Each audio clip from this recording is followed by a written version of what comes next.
they're still on these platforms, getting their message across, getting their voice heard, but they ain't getting no money. Oh! There's no money associated with that. You're a victim. Here we go, CSI. So this was like 73, 74. Technically, it's 70. They just started to say break ground in 73. They've been knocking it from, say, 70, 71. You had your sound system working in New York from up to then? No, I was, attending junior high school. Yeah. I was around 13 years old back then. I started to go to parties when I was around 16 years old. Yeah. And around 18, 19, that's when I started to experiment with my own sound system, as far as, building a sound system. The Jamaican sound systems were very prevalent in the tri-state area. Were you aware of those crews? No. And did they play with you at all in the clubs? No, never. One of the things I could tell you for a sound system is on the U.S. side. I've said on record, if you watch the interviews I've done when people interview me and ask me about it, I've said all along, this was created by black youth in the Bronx. The other boroughs weren't involved, okay? We had some Puerto Ricans with us, so to say they were none would be a misstatement and an incorrect. We had close friends who were with us who were Puerto Rican, but there weren't a lot of them at the time. I've said that closely and clearly, and there's no reason to not understand that, okay? This is not me taking anyone's side. I've said what the history is, because I'm a part of it. Not only will I say I'm a part of it, okay? It's not only a Bronx thing, it was black youth in the Bronx, okay? And I have always said the hip hop was an African-American creation. I've gotten all kinds of flack from the Puerto Ricans about saying that, okay? But that's all I wish to say about this. God bless you and take care. It's hip hop. It's hip hop. When I was in Japan, when I was in Korea, black people are copied. That's like my love to the music, my love to the black people for accepting Boricua. I think the African American culture is the strongest culture on the planet. Period. Thank you to the black people for accepting Boricua. Even Africans are going, yo, nigga, man, nigga, really? You sound stupid, man. You had a lot of nerve, man. I was just saying, though. Shut up. What do they do when they come around? Learn how to take where you stand your ground. Open your eye, they backstabbers. I'm up on that grin and they can't have it. I go to war for mine, and we go to war about our backstabbers. What they do?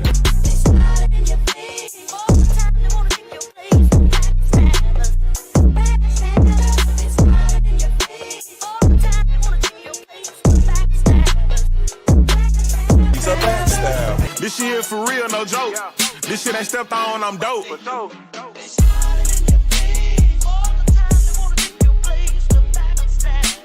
a backstabber.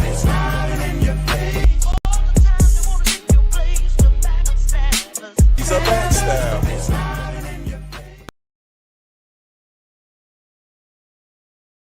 The thoughts, views, and opinions expressed by this podcast, as well as its hosts, are for entertainment purposes only. I repeat, it is not serious. It is not real. No one is exposing, revealing, indicting, or telling you anything about themselves. Also, we do not encourage you to try this at home. We are trained professionals who do not have your best interests at heart, or our own.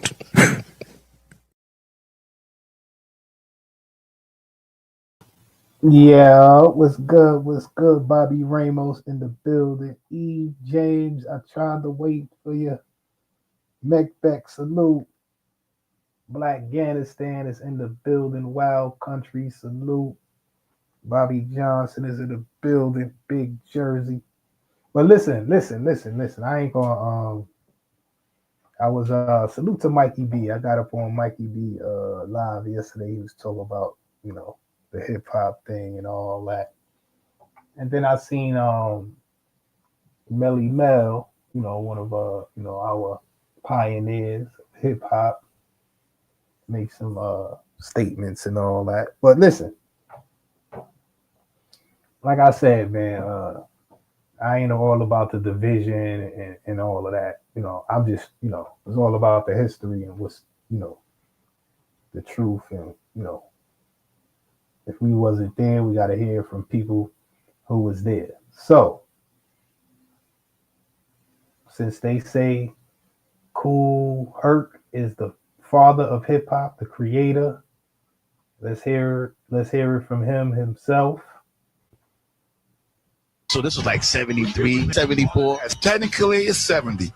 They just started to say break ground in 73. They've been knocking it from, say, 70, 71. You had your sound system working in New York from up to then? No, I was, attending junior high school. Yeah. I was around 13 years old back then. I started to go to parties when I was around 16 years old.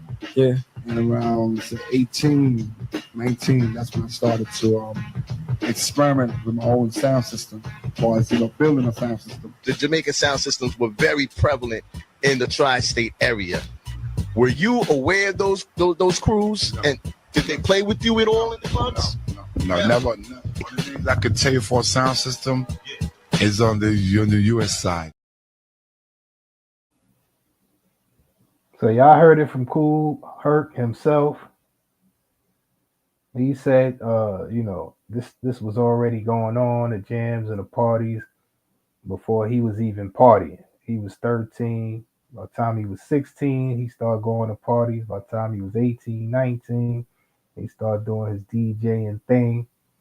He said that happened in like 70, 71. So that's from the godfather of hip hop himself. You know what I'm saying? But yeah, I just wanted to put that. Oh, and you heard he said he used the sound system. He didn't use the sound system from Jamaica. He used the sound from over here. Sound system from over here. So I just wanted to put that out there. You know what I'm saying? I just wanted to put that out there.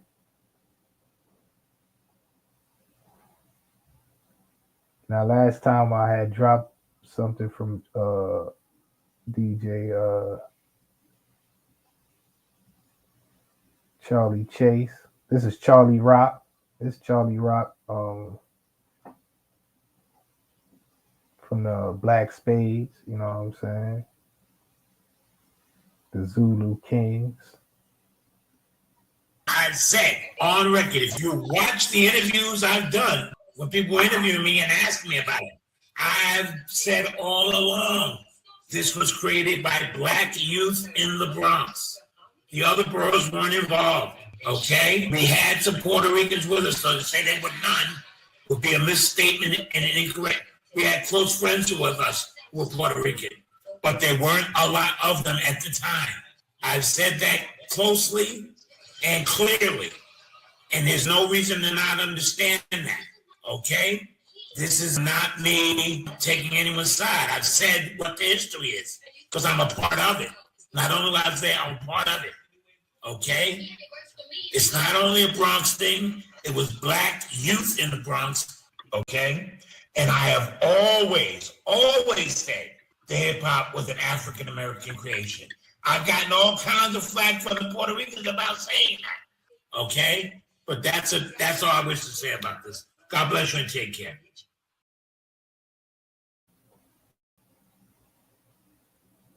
Now, these are people who was there, right?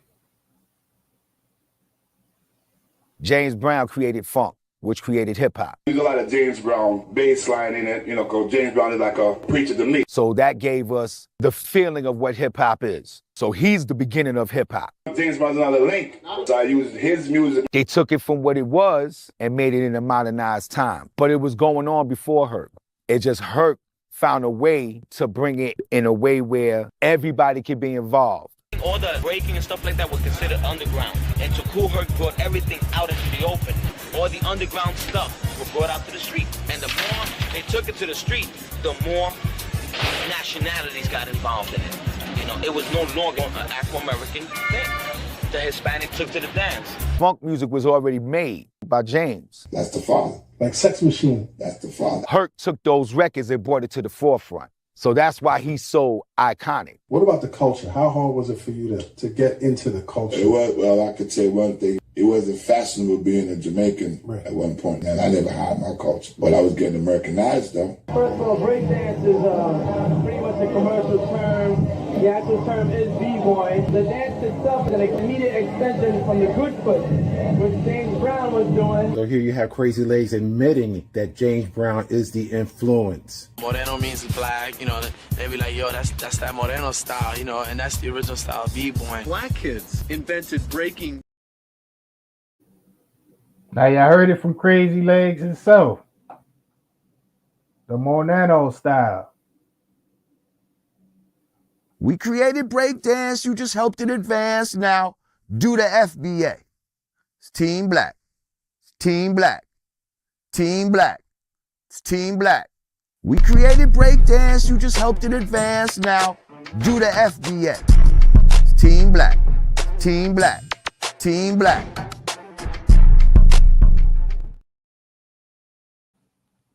Yeah, man. So it's out there. Like I said, man, you know, there ain't no use in anybody getting their panties in a bunch. Pause. You feel me? Fat Joe, when you came out here and you was talking about FBA a few weeks ago and all of the major news publications in America picked up on it, yeah, guess what you just did? You just blew us up, homeboy. Thank you very much. Y'all gonna keep talking about FBA, family. Every time they come out, they tether ass teeth. It is only making us bigger and stronger. I want everybody to know that. Don't get mad, don't get upset when these people keep mentioning FBA, because that's only putting us in the headlines. You got to pay for this type of publicity. We getting it for free. Fat Joe, contact me right now. I will send you a burrito, a taco, and some Ozempic and a bottle of champagne. Thank you very much, because all you did was make FBA even more big, even more outstanding, and on the front page of everything. Thank you very much. These folks don't even know. The more you talk about us, the more you blow us up. You only hating on us because we that strong. And that go for every single op out there, y'all. We getting real, real big. They understand that FBA is in full goddamn swing. I want you to judge the power that we have based on the ops that come out. Only powerful men and women have enemies. Every single person out here hating on FBA only makes us bigger. As a matter of fact, Pat Williams said, you need haters. If there's any hater out there right now who wants to hate on FBA, tell them, come on, we accepting every hater. You can go ahead and put your name on the list, sign on up. You got something to say about FBA? Keep on talking. They damn sure wouldn't talk about you if they weren't scared. Yeah, man, so. James Brown created funk, which created hip hop. It's hip hop. When I was in Japan, when I was in Korea, black people are copied. That's like my love to the music, you know? My love to thank you to the black people for accepting border equality. I think the African American culture is the strongest culture on the planet, period. Thank you to the black people for accepting border equality. Even Africans are going, yo, nigga, man, nigga, really? You sound stupid, man. These had a lot of nerve, man. I was just saying, no. Shut up. Puerto Ricans didn't start hip-hop at all. My African-American brothers created hip-hop. You come from Puerto Rico, man. You come to New York City, the urban capital of the world, not just the United States. You want to get hip, man. You start dressing differently, walking, talking, bopping their head, and all of a sudden they're a New York hipster. I was getting a lot of pushback. There was a lot of prejudice in the sense that the blacks were telling me, you know what, man, go back to your cowbells and your music. You know, you don't belong here. And then the Hispanics were telling me, what the hell are you doing, man? What are you doing playing that Jungle Bunny music, you know? And I was getting criticized by both sides. The Reconstruction era KOOL of the early 1900s, to the bebop and jazz era of the 40s and 50s, to the funk, disco, and rock era of the 60s and 70s, and the 1980s hip-hop culture, all the way up to present day, African-American KOOL has led popular culture around the world for generations. In those days, let's face it, all the bands were all white or Afro. There was no mix at all. White culture gets their concept of KOOL usually commercially. So it's something that's usually done by copying what is done by black culture. There were blacks in New York before the British, before the Irish, before the Italians, before anyone Jewish or Catholic arrived. There was an existing black culture which Charlie Chase was magnetically attracted to and joined in.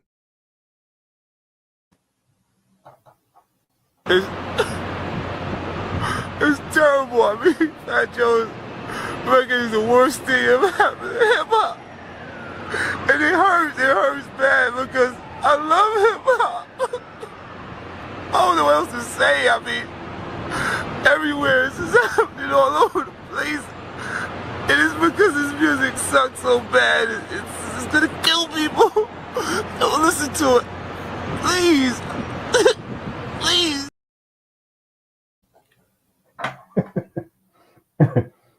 Now listen, man, I ain't hating Fat Joe, man. I'm just trolling. I'm a troll Fat Joe. That's what he's doing. I troll They're the still on these troll. platforms, getting their message across, getting their voice heard, but they ain't getting no money. Oh! There's no money associated with that. You're a victim. Here we go, CSI. If you're not having clean productions, you're not getting monetization. It's just that simple. They're controlled by their advertisers. They have deals with advertisers to have clean productions.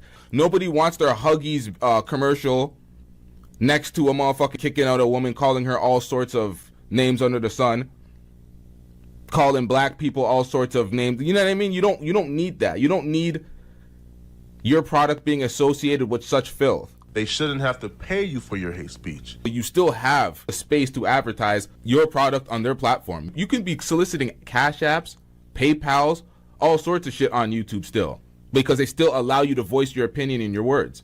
But they ain't going to pay you for it if it's not going to be up to the standards that are required to get sponsorships, or advertisers, I should say. We back. We got up in here. King Prego in the building. DBN, I see you. G Blue, Hip Hop Forever, you already know. Melinda, salute. DMW, salute. Now listen, I say this. I hear a lot of people saying, you know, people who's not in the Bronx or from the Bronx or wasn't there shouldn't be talking about hip hop and all that, but that has to apply. If we're gonna make that a rule, that has to apply to everybody, right? C-Note, salute. So that means nobody, if none of y'all from the Bronx, y'all shouldn't be having no say in what's going on. Mike from Boston, salute.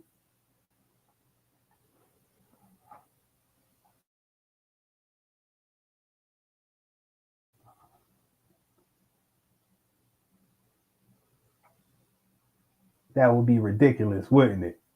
Wouldn't it? Uh-oh. Melinda said Big BX in the building. George, salute. That means nobody should be talking about this but people from the Bronx, right?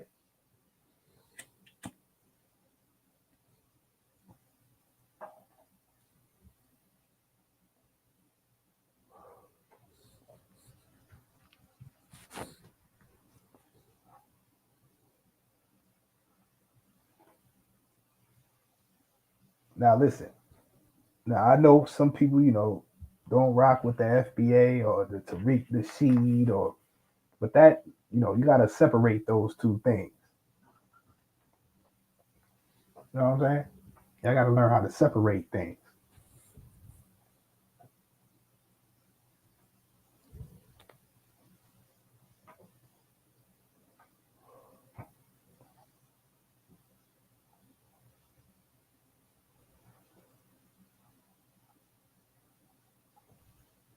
Now, people from, you know, people who was there is coming out, they speaking out. What they say is what they say. By the time I was born, hip hop was already in, you know, it's already going on. But I can speak to my experience in the Bronx. You know what I'm saying? Everybody got different experiences and all that. And, you know, if you're from the Bronx, you know, that is, you know, from a certain time, you got your experience, you can speak on it.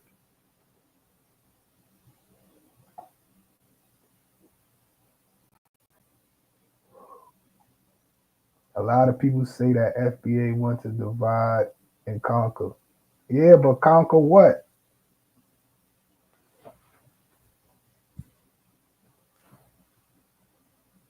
There's not, I mean, I don't know what trying to conquer, you know what I'm saying? But as far as divide, I don't think that's what it is. They say black people don't stick together, right? Black people can't get along. So when they say black people can't get along, who do they talking about? All black people as a whole? Sometimes it's hard to identify when you say black people. Sometimes it's hard to identify who people are talking about. You know what I'm saying? So when you say black on black crime, what does that mean?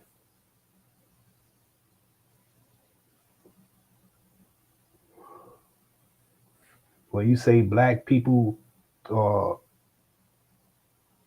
gang members and drug addicts and from single home family, like, does that mean all black people or just FBA black people? Like, you know, it gets kind of foggy sometimes.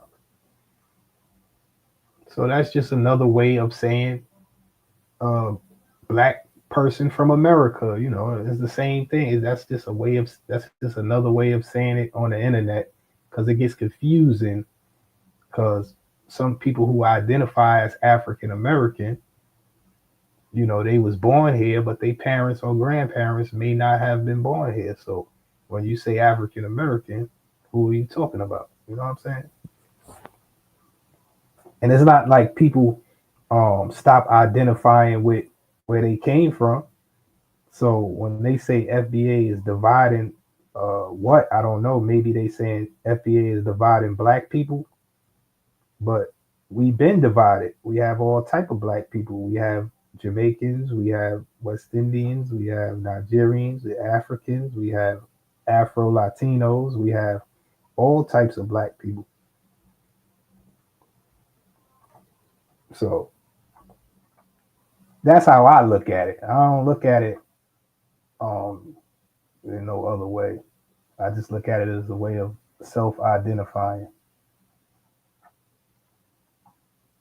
From Bumbley, salute.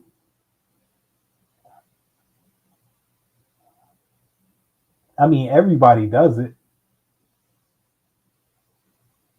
Puerto Ricans didn't start hip hop. The term foundational black American, I really got that term from Claude Anderson. He would talk about how unique Native black Americans are. He would use the term Native black Americans. As far as our lineage, we are a unique group. They keep placing blacks and making blacks equal to these immigrants coming into the country. So there would be no justification for doing anything specifically for the Native black Americans. I started using the term Native black American, but sometimes that term would confuse people because they thought, well, do you mean a Cherokee who's mixed with black? Native black Americans are not immigrants. They never been immigrants. I came up with the term foundational black American based on Native black American from Claude Anderson. Foundational instead of Native, because black people, we are the founders of this nation, meaning we're the foundation.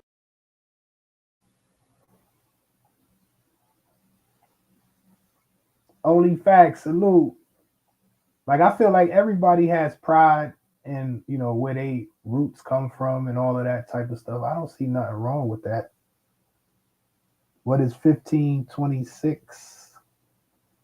1526, that's a date, Richard, salute. I guess, you know, when, you know, foundational black Americans was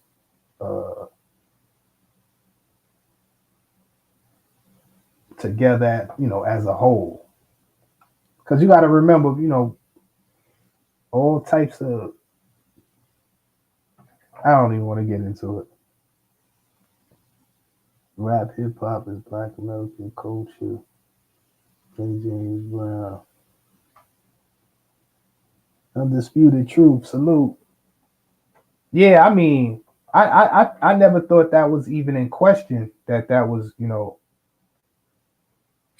black American culture. So, see, now when you say black American, you know, people identify as black American, you know, so like FBA is just a way to just identify, you know, foundation black Americans who was here since, you know, before America, from the foundation of America and before, you know what I'm saying?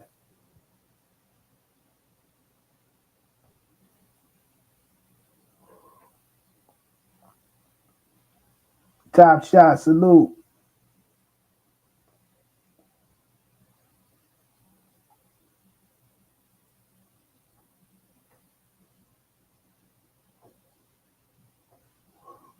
Like we all don't agree with each other. I don't agree with everything that Tariq Nasheed or whoever is FBA, Well, 1776 is when the United States began, but that's what I'm saying. We was here before the foundation. I think chattel slavery began in like 1775 or something like that. So you got to remember, before chattel slavery, all black Americans were not enslaved. Some were indentured servants, and some were native. So when chattel slavery got started, they just started snatching up everybody who, looked what they classified as black, and putting them into slavery. Even people, if y'all seen 12 Years a Slave, old boy, he was free, and they snatched him up. They, stripped him, and they act like they brought him from Africa over here. So that happened. That was happening. So, there's a lot of things that happen in a country. You feel what I'm saying? I was born into it. You know what I mean?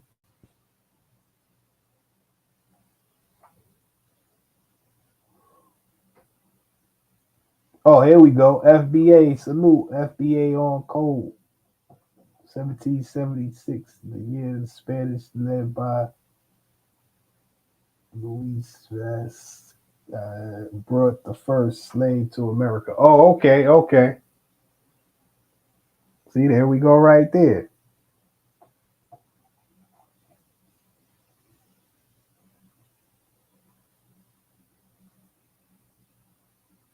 They established a colony in Georgia. Oh, okay. I know Spanish Florida. I think wasn't the first wasn't the capital in South Carolina or something like that.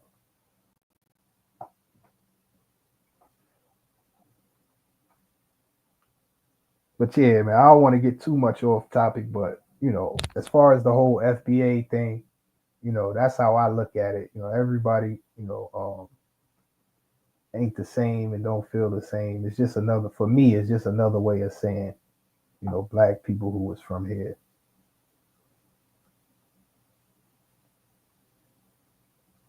Shano, salute. Like me, my family from South Carolina. So South Carolina was a part of Spanish Florida. And then, you got the Seminoles. They was free. You know what I'm saying? Before we, was recolonized.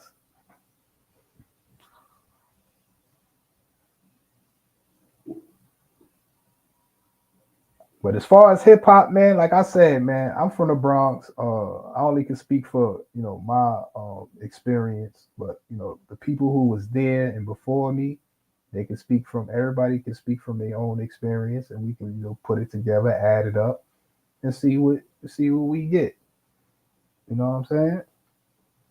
But people be on here, they saying certain things and all that. Maybe that was how they grew up and all that, but the way I grew up, it wasn't always everybody was unified and, you feel me?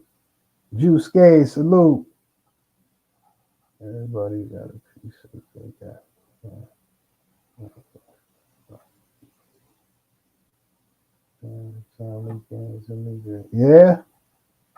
Yeah, from Bumbley, my Taurus sister. Yeah, it's crazy, man. I think it's foolish, but you can't ignore it. You know what I'm saying? Volume Reloaded, salute.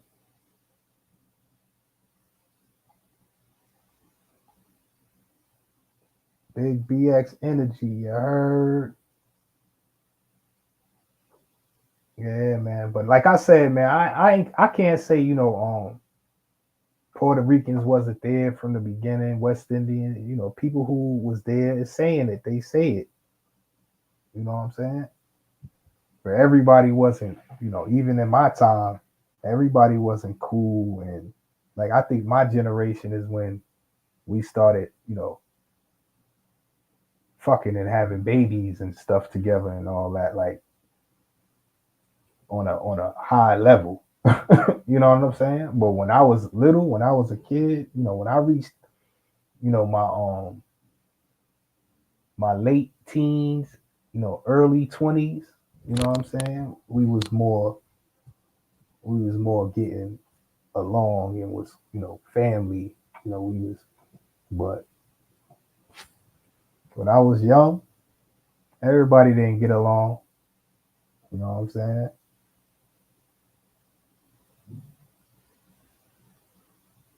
Oh, 57. Okay.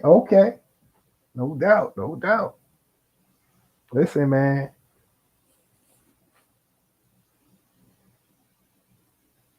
I was 13 in 1980. Okay. No doubt. But I'll tell you this, man. The Bronx, we all related now. Like, and even in my family, I got West Indian, I got Puerto Rican, I got Dominican, I got all types of you know, different ethnicities in my family. But it ain't start out like that. And it took us a while to get to this point. You know what I'm saying? And now with this right here, like, this is what's causing division. I don't know what was going on with Fat Joe. You know what I'm saying? And Busta Rhymes too. But Fat Joe from the Bronx, he should know. You know what I'm saying? That's why I don't try to get up here and violate. I be hearing people from the Bronx violating. I don't get up here violating like that. I think that's whack.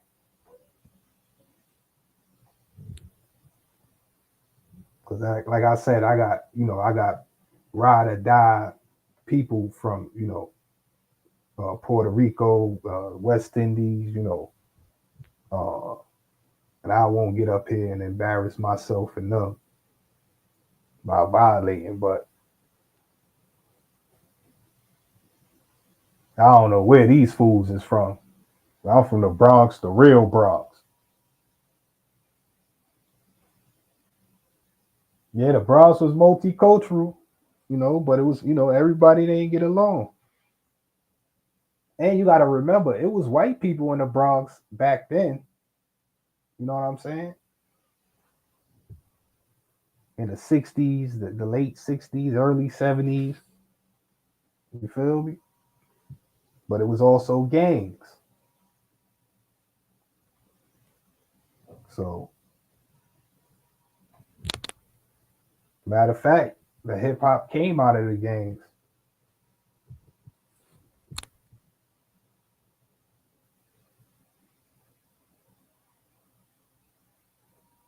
So that's why I don't talk down on gangs either. Like, gangs started out, especially over here in New York and the Bronx, gangs started out protecting the neighborhood, and going to community meetings and stuff like that. So instead of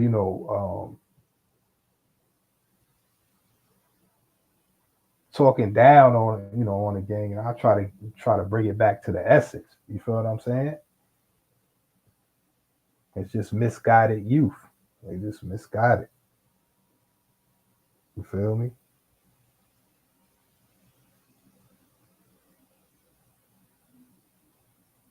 That's a fact.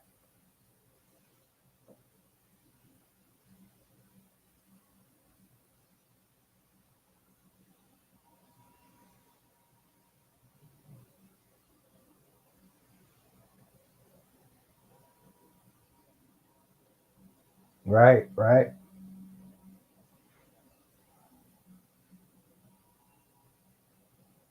Zulu Nation was official, but yeah, yep. That's a fact. That's a fact. I'll definitely drop the link if anybody want to hit the link. Just give me 1 second.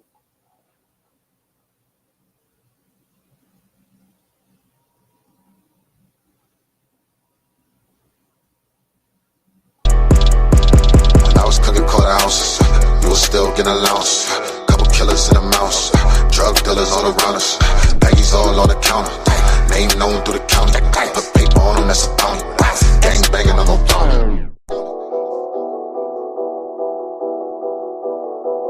Brazzy. Name known through the county. Paper on us. Drug dealers all around us. Lord, forgive me for my sins. Yeah, real shit. I was cooking quarter ounces. You was still getting allowance. And I was cooking quarter ounces. You was still getting allowance. Couple killers in the mouse. Drug dealers all around us. Baggies all on the counter. Name known through the county. Put paper on them, that's a bounty. Gang banging on no bounty. I see them hating from a distance. Whatever. Put a beam on a biscuit. Hit a nigga from a distance. Young niggas out the trenches. Fuck nigga. Learn how to cook a crack rock. Back when Grand Hill was on the Pistons, nigga. I was jugging off a crack block. Probably had your grandpa sniffing, nigga. I was serving at the trap spot right behind trackside kitchen. Nigga, I couldn't lie if I tried to. I ain't makes a lot, but I'm trying to. Blue dots of rock, I don't buy goose. Got the trap looking like a drive-through. Nigga, I ain't even got a SoundCloud. Nope. For what? I ain't even got time for it. I'm in the mountain trying to get these pounds out. I done fucked around, turn the town out, nigga. King shit, nigga, bow down. Got that puppy child, nigga, bow wow. All this loud round, I got surround sound. I done fuck your bitch, I put the towel down. Met her uptown, I left her downtown. I was broke before, but I'm around now, nigga, what? Yeah, I'm on my shit for real. I'm on these pills for real. I get you killed for real. I was cooking quarter ounces. You was still getting allowance. Couple killers in the mouse. Drug dealers all around us. Ladies all on the counter. Name known through the county. Paper on them, that's a bounty. Gang banging on no bounty. Niggas always ask if I'm crippin'. What's crackin'? What it look like? I know for damn sure I ain't blood, nigga, but I bees around a bunch of blood niggas. Got 'em asking me what's the difference? Well, it ain't none. Crippin' blood, it's all love, nigga. Me and my niggas made it out the mud, nigga. I'm with the crooks, the scammers, and the thug niggas. I got booked and went up and I dealt with it. I got a living room full of drug dealers. I ain't conversating with no bum bitches. I couldn't lie if I tried to. I fuck your bitch without trying to. I'ma flood the wrist when it's time to. I whip the pot like I'm frying food. Ain't shit cracking in the mountains. Let you tell it. Ain't shit going on around here, but what's going on going around me? I put your bitch slipping on a molly.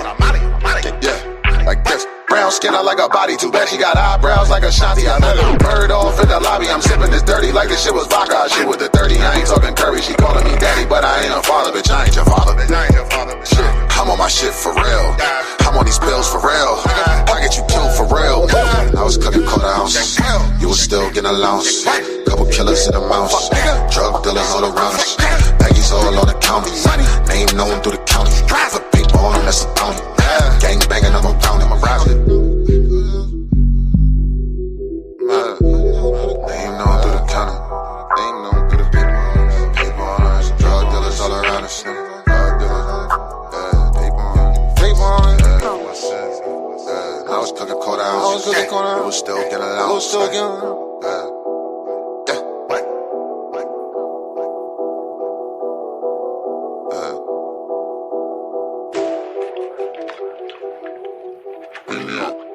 Every time I come in the kitchen, you in the kitchen.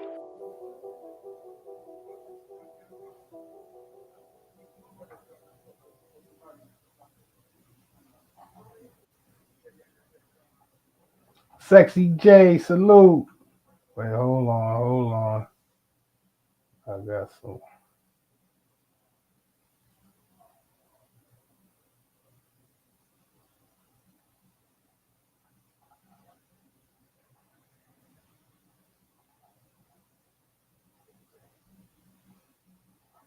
Salute. What's good? Peace, fam. Salute. What's good with you? Salute, my guy. Salute. John Illuminati, salute. Now, who's this here, my brother? Who, me? It's the OG Big Ron, Volume 2 Reloaded. In full effect, baby. Oh, Reloaded. BX. Oh, salute. Yes, sir. BX, Salute.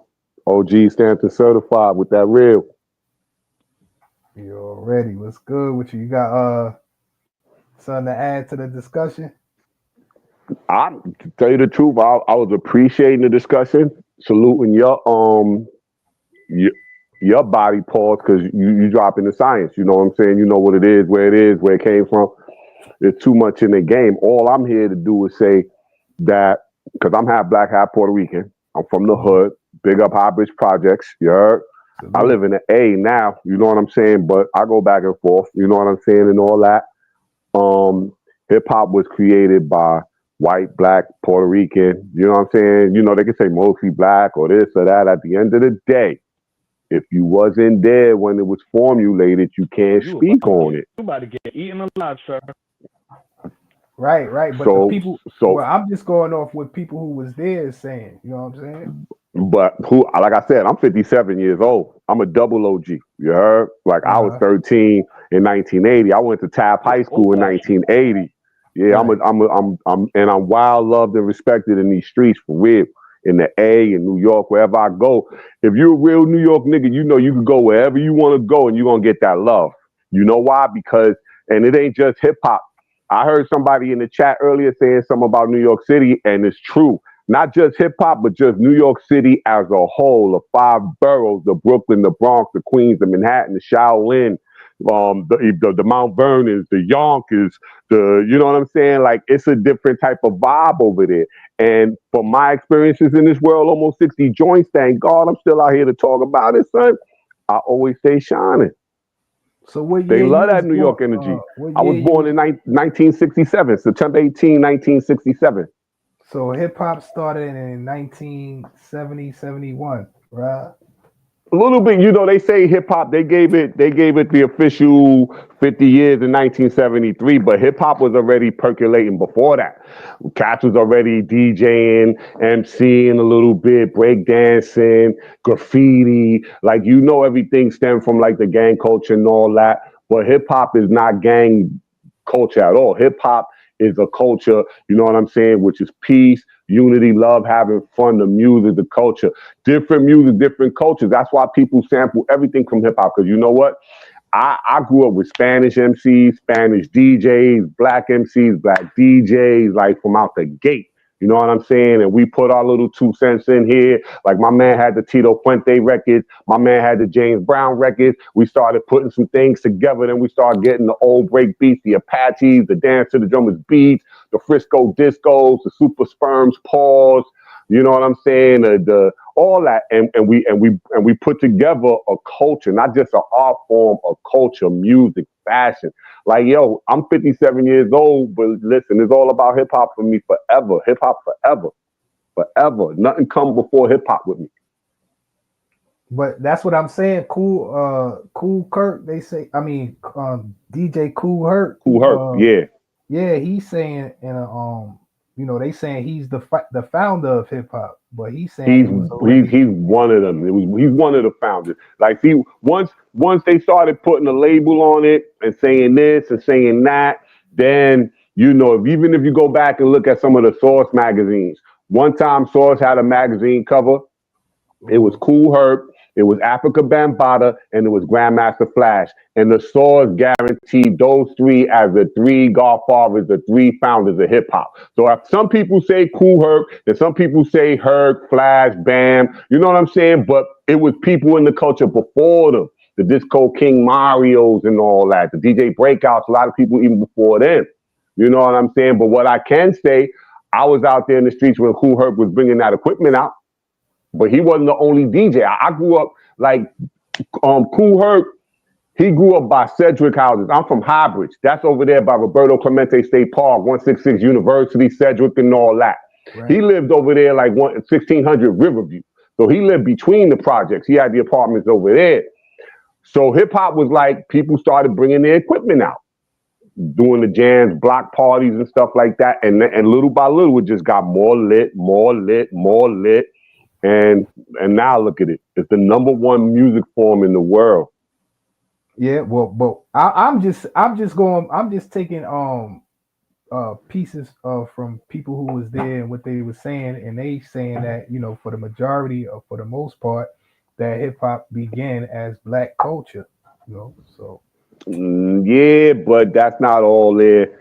That's not necessarily true. I'm here to tell you that it was matter of fact, how far back you go, it depends on how far back you go with hip hop. Because see, a lot of cats talk about hip hop, they don't even really know about hip hop. They could talk about the 90s, They, you know, like I'm telling you, I was there from day one. So you don't have to ask me how far I go, but just out of curiosity, how far you go back with it? Me, I probably go back to like the 80s. All right, cool. But like, yo, you missed out on a whole other era. Cause like, for example, I'm sure you heard of the Cold Crush and the Fantastic Five, Grandmaster Flash, and the Furious Five MCs. Back then, they was already battling before it was even records out. They was battling at block parties. They was battling in the clubs like Harlem World, 361, Disco Fever. I could keep going and going, but at the end of the day, it was Spanish cats already in the mix from day one. Yeah, you know I what understand I'm saying? it. I understand that they was in a mix, but what they was in a mix of? They was in the mix of formulating the culture. Like the Cold Crush brothers, one of their DJs is Puerto Rican. Yeah, and Cold Crush might be deemed legendary, one of the greatest. You know, like, come on, we talking about the Cold Crush. See, but when you say one of the DJs was Puerto Rican or a couple of them was West Indian, no. I'm saying because if you know, it was 4 MCs and two DJs. So it was the Cold Crush 4, and then it was Charlie Chase and Tony Tone. You know what I'm saying? So they have 4 MCs and 2 DJs. It just happened that one of them happened to be Puerto Rican. So let's go to their opposition, Grandmaster Grand Wizard Theodore and the Fantastic Romantic MCs. 2 of them MCs was Puerto Rican, MC Ruby D. Right. And we talking about the 70s. But they embraced FBA culture. I don't know nothing about FBA culture. I'm talking hip hop. You know what I'm saying? I don't know about no other culture. The only culture you're going to hear me represent or talk about is hip hop. I don't know about that thing you talking about. I'm talking about back then, at the end of the day, and it ain't just Puerto Ricans and it ain't just black. We got to salute Hondurans.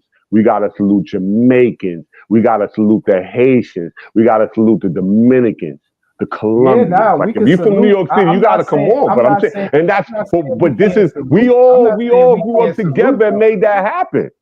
Is what I'm saying. Like it ain't one man that can get that tag like that. It ain't one man at this point that can say they got it. I just said the culture. I'm just saying the culture. Facts, Everybody has their own culture. Mm-hmm. You feel what I'm saying? So what I'm saying is people who embraced. So since you don't know about no FBA and all that, what should I say?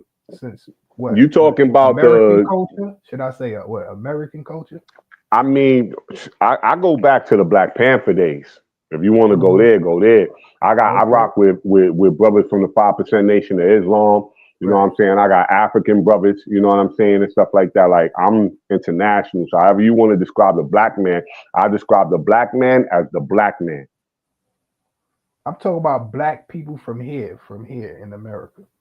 Yeah, they call that the black man in America. So, like, how would Louis Farrakhan describe that? He describes himself as the black man in America. Yeah, but he's from Jamaica. Because we all migrated from one point or another. The only people that was really here in America is supposed to be the Indians. So if you're not American Indian, then we all migrated here. White, black, Spanish, Chinese, Japanese, like, you know what it is. And that's because it's America, but the land opportunity. A lot of us here have native blood. Facts. Right. But see, first of all blood of color come from the motherland. So I'm directly from the motherland, and I know where I come from. I know who I am, where I come from, my people, break it down. They say everybody come from the motherland. Ming, salute. Yeah, the original man is from Africa. Right, but what I'm talking about is here in America, like black people here from America, from here. That's what I'm talking about. Emotional damage, salute. It's like I don't understand. Where you said you have what? I'm half black. My mom's is Puerto Rican and my father's black. And where's your so father I speak from? English and Spanish. My father's his people was originally from like Panama and Barbados, but he grew up in Harlem. So growing up in New York, you talk that talk, speak that talk. You know what I mean? Now my mom, pure Puerto Rican, so she's from the mountains of Puerto Rico and all that. When you say that talk, what talk you talking about? The way I talk right now, you hear me talk, you can tell I'm from New York. You could tell the way I talk, the tone, the way I speak. You know what I'm saying? Because we ain't come from down south. You know what I'm saying? Like that down south shit is slave shit. You know what I'm saying? We didn't come from slaves. We come from kings. Like people say black people in America. You know what I'm saying? Like we not, you know, they brought us here, you know what I'm saying, against our will, and we had to do what we had to do to get to where we at now. So I don't really categorize or this group of people or that group of people. I mean, you know, I salute the Christians, the Muslims, I salute the gods and the earths.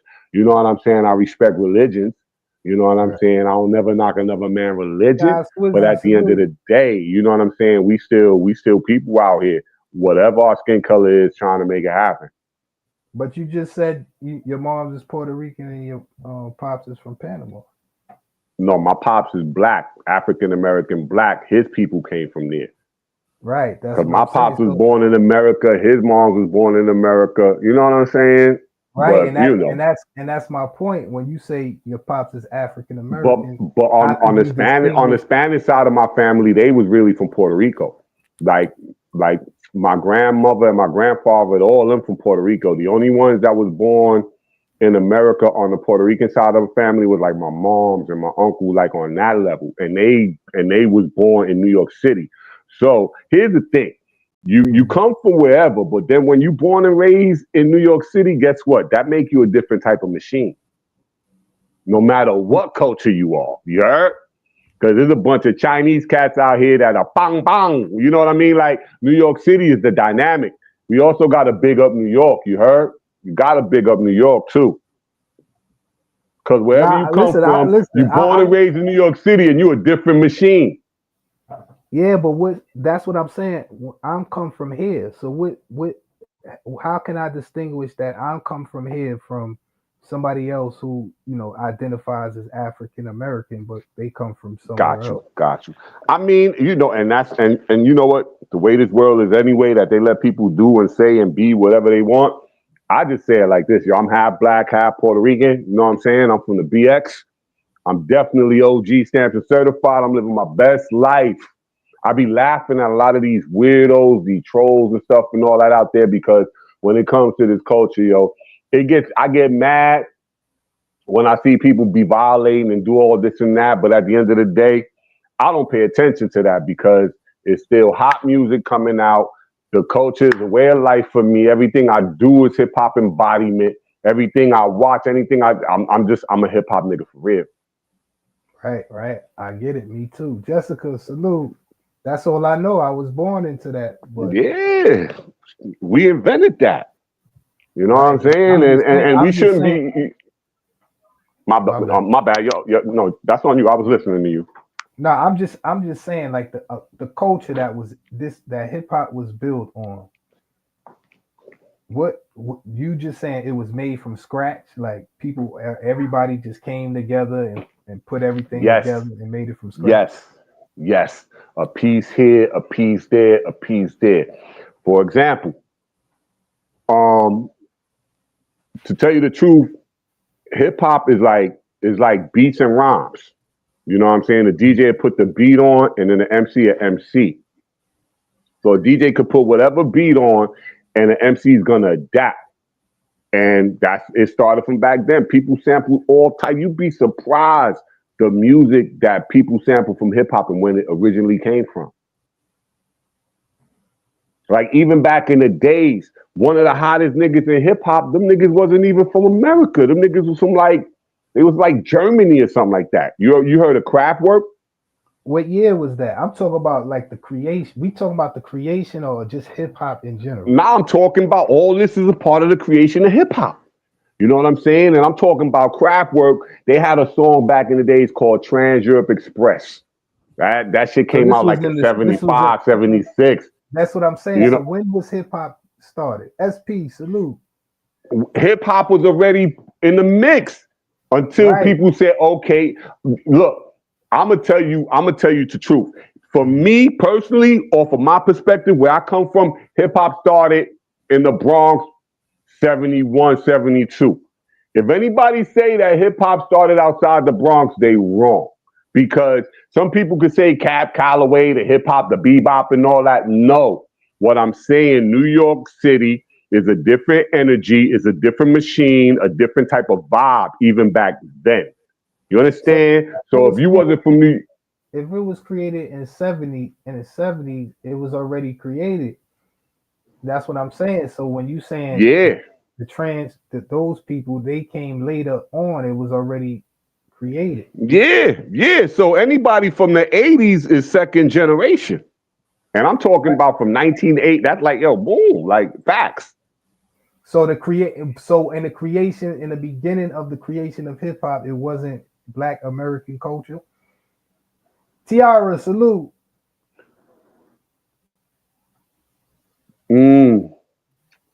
I mean, I think it was more of a New York City culture thing, a hood problem, because you see, hip hop really started off as like dance contests and shit like that, dance offs and shit like that. Like instead of niggas trying to kill each other, they say, "Yo, let's bring your best dancer. I'll bring my best dancer." They start throwing on all these beats, and cats was just catching wreck. Like, yo, man, yo, I'm telling you, some of the dopest shit I've ever seen in my life was out the gate, niggas just, and that's jungle music, man. You know what I'm saying? You got to be a jungle brother for that.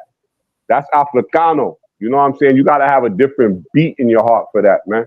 Right, and that's what I'm saying. When they used to call it jungle, and that's black people, right? That's monkeys and shit. But let me tell you something. I grew up in the projects, yo. It was like 3 or 4 white families, yo. I grew up with white people saying niggas on some cool nigga shit. Like, yo, look, I grew up in the projects. I don't know about nobody else. I'm from Highbridge Projects. That's 166 and University. It spanned like the whole 2 blocks. The University from 166, from 165 to 167, and the whole West Side. And I'm talking about that's all me. You know what I'm saying? Like my projects was official. You know what I'm saying? And we had all flavors in there.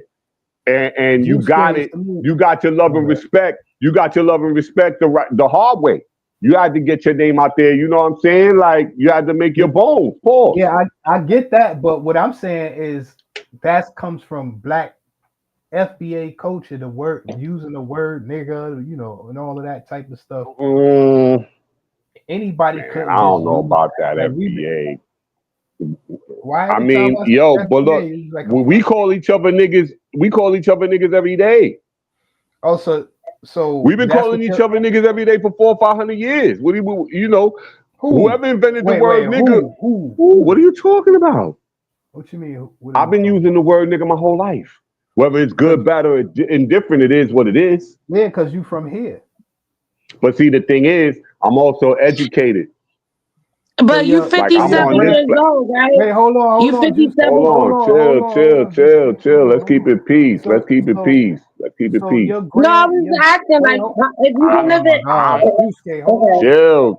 Chill, because I'm not with that type of energy. So your No, I'm asking a question, though. I know, but you just bang. I don't even know who I'm talking to. So your grandparents used that word? Yeah. They call that word? I mean, it is what it is. Like, look, a lot of y'all not. Fam, you from New York, right? Right. Everybody and their mama call each other niggas. Stop, son. Your grandparents ain't from New York.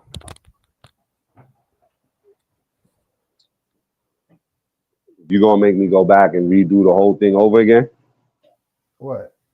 You said, I'm just saying. You said Puerto Rico and Panama, right? I know, but look, my grandmother was in New York, so was my grandfather. They wasn't born, but they was there.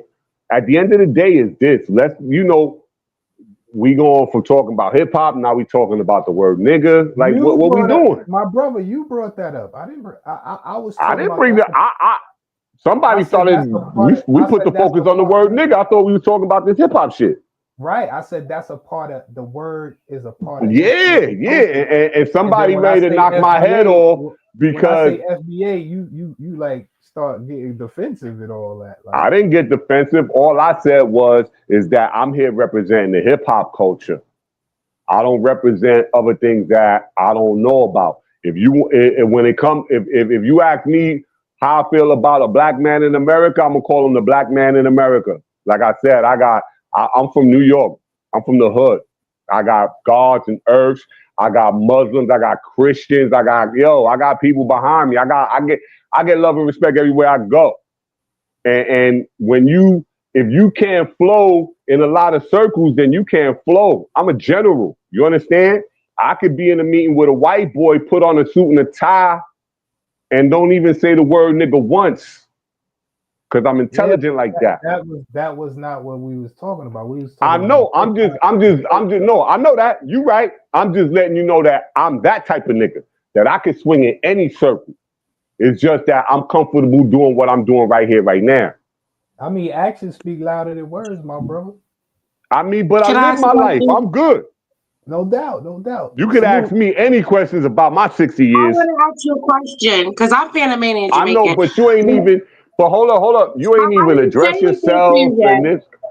I know, but before you do, but before you do, little sis, salute to you. This is the OG Big Ron, Volume 2 Reloaded. I just want to know. I know, but I'm just asking before I even, listen. I'm not a regular nigga. I don't just answer questions like blah blah blah. All right, cool. So if you don't, I don't talk to people that I don't know. So who you? Juski. I got a question. So ¿Qué pasa, Juski? ¿Qué pasa contigo? ¿Qué tú estás haciendo? ¿A dónde tú estás? Listen, I got a question, right? ¿A dónde estás? I got a question for you. Where you at, Juski? No. Yeah. I know, but I got a question too. Okay, ¿Qué pasa contigo? What you out here? All right, peace then. No. Yeah. Okay, so this is educational because you say you 57 years old. This is a real question. It's not even to be funny, right? I'm not even trying to be on no troll shit, for real. So, do y'all consider hip hop like the funk music? Nah. Okay, because that's what I'm like, because when people say African Bambaataa, I'm thinking that's funk. Hip hop is party music. Hip hop is for the party. Hip hop is when you mad and you ready to kill somebody, you put a song on, and guess what? You ain't got to worry about spending the rest of your life in jail. No, you heard? Another question for you, right? You say that wasn't it during your time that you couldn't say nigga like that? Like nigga wasn't that wasn't an appropriate word. Niggas been saying niggas to each other for years. White people is the niggas that gotta be careful about that. But what I'm gonna tell you is this: I've been around white people that was able to say nigga and it wasn't no problem. Let me ask you. Yeah, whoa. But see, if you don't know, you don't know. You want to get a little knowledge? I'll give you a little knowledge, wisdom, understanding. I've been educating people my whole life. No, I'm just trying to figure it out. All right, so let me break this down for you. All right, so y'all remember the show, The Little Rascals? Hold on 1 second. Bobby Johnson, what's good? Man, peace. How you doing? What's good? Good, my brother. Room shaker, salute. You got something to add to the conversation? Yeah, I mean, he can go ahead and finish what he was saying. I got a whole lot to add, but he can go ahead. I mean, what? Y'all all trying to get at me now? Y'all got questions for me? Nah. Be like, what's your name? What's your name again? I'll drop down. I'm good. Nah, it ain't about nothing. I'm good. I came up here showing some love, salute. I don't want you to feel like somebody. Listen. I'm great. I'm good. I'm good. Line them up. What's your name, Big Ron? It's the OG Big Ron, Volume 2 Reloaded. What's up? All right, my name Bobby Johnson, OG Bobby Johnson. I seen you. I think we seen each other in these streets. Am I right or wrong? Probably it's possible. Unless there's more than one OG Bobby Johnson. I heard it was.